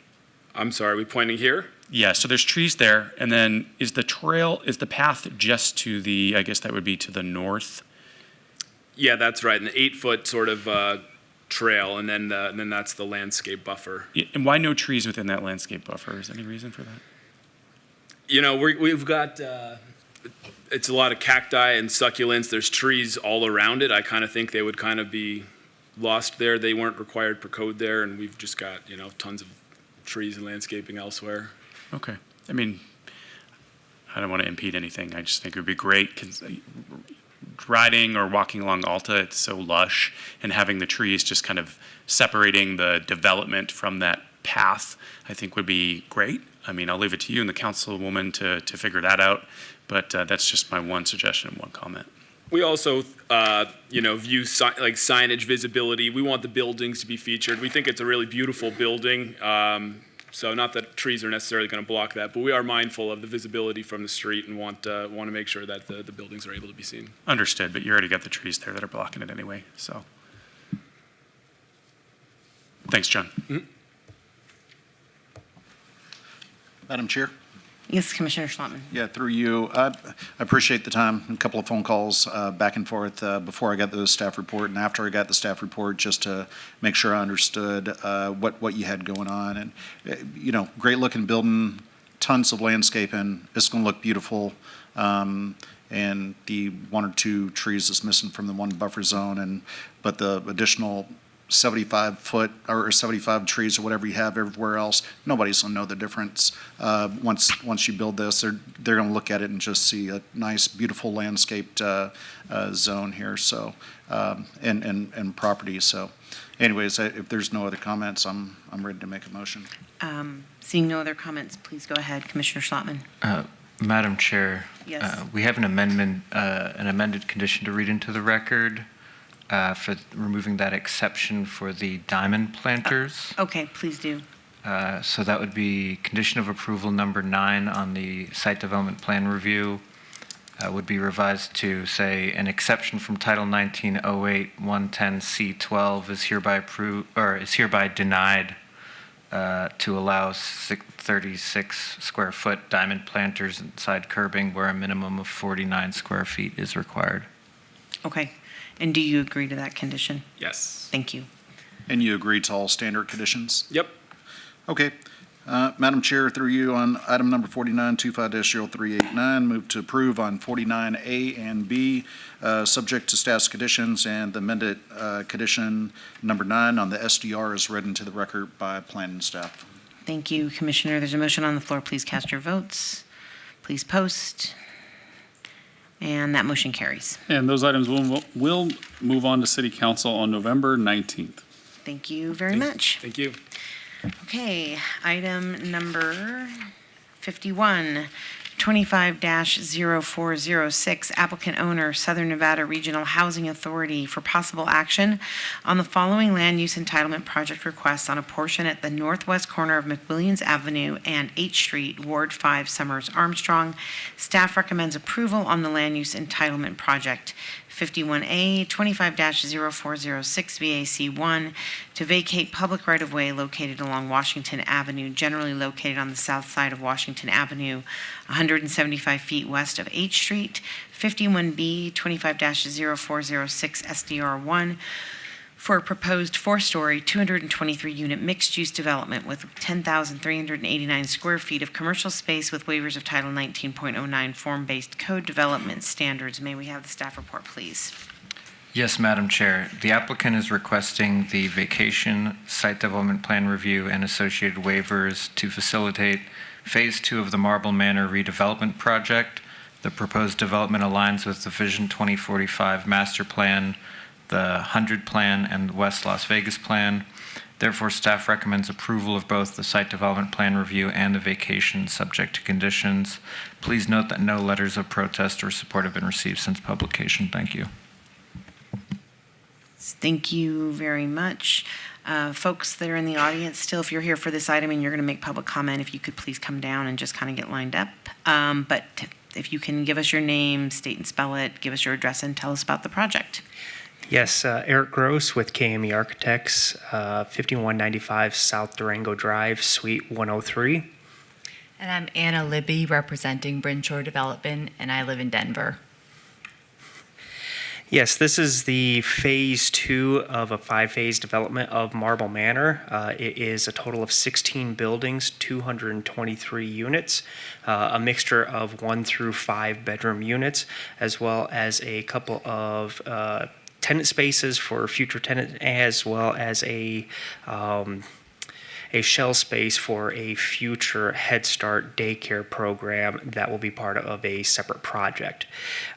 This overall project is a fantastic redevelopment for Marble Manor. We're actually in for plan reviews on Phase 1 of Marble Manor, so we're very excited for that. And this is just a continuation of that overall efforts all the way from H Street through J Street with an overall complete redevelopment of the overall site.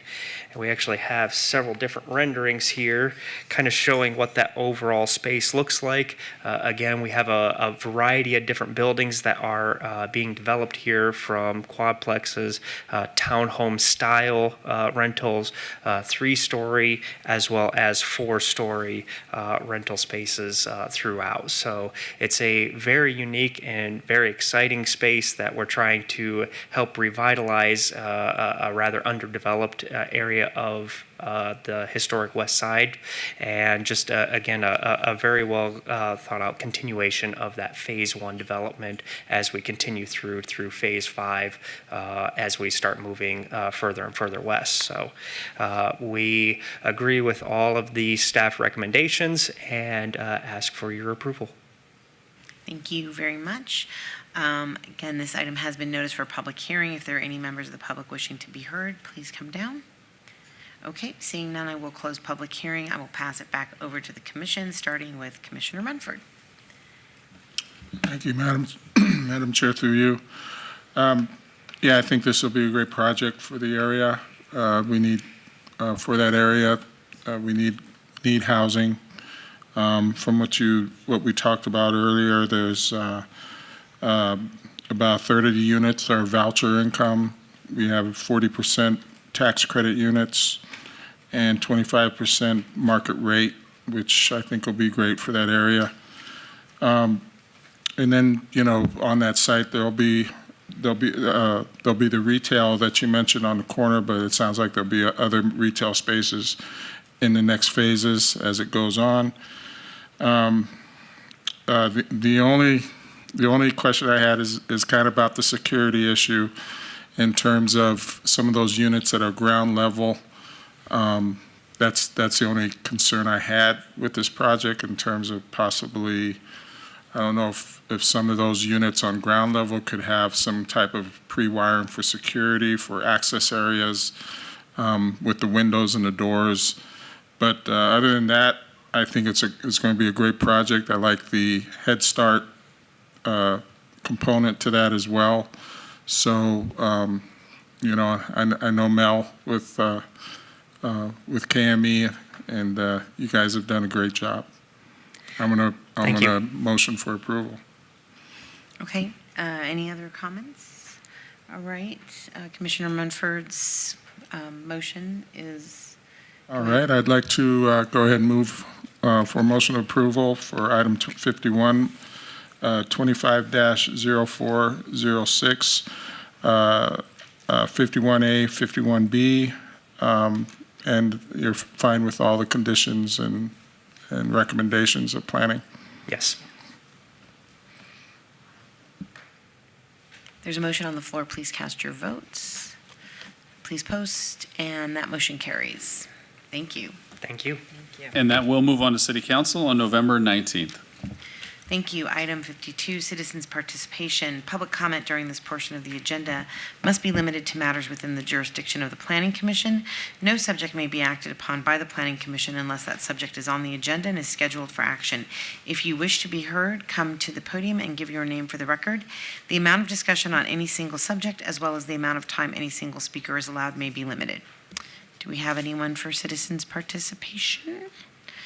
Okay, seeing none, I will close citizens' participation and adjourn our Planning Commission meeting for tonight.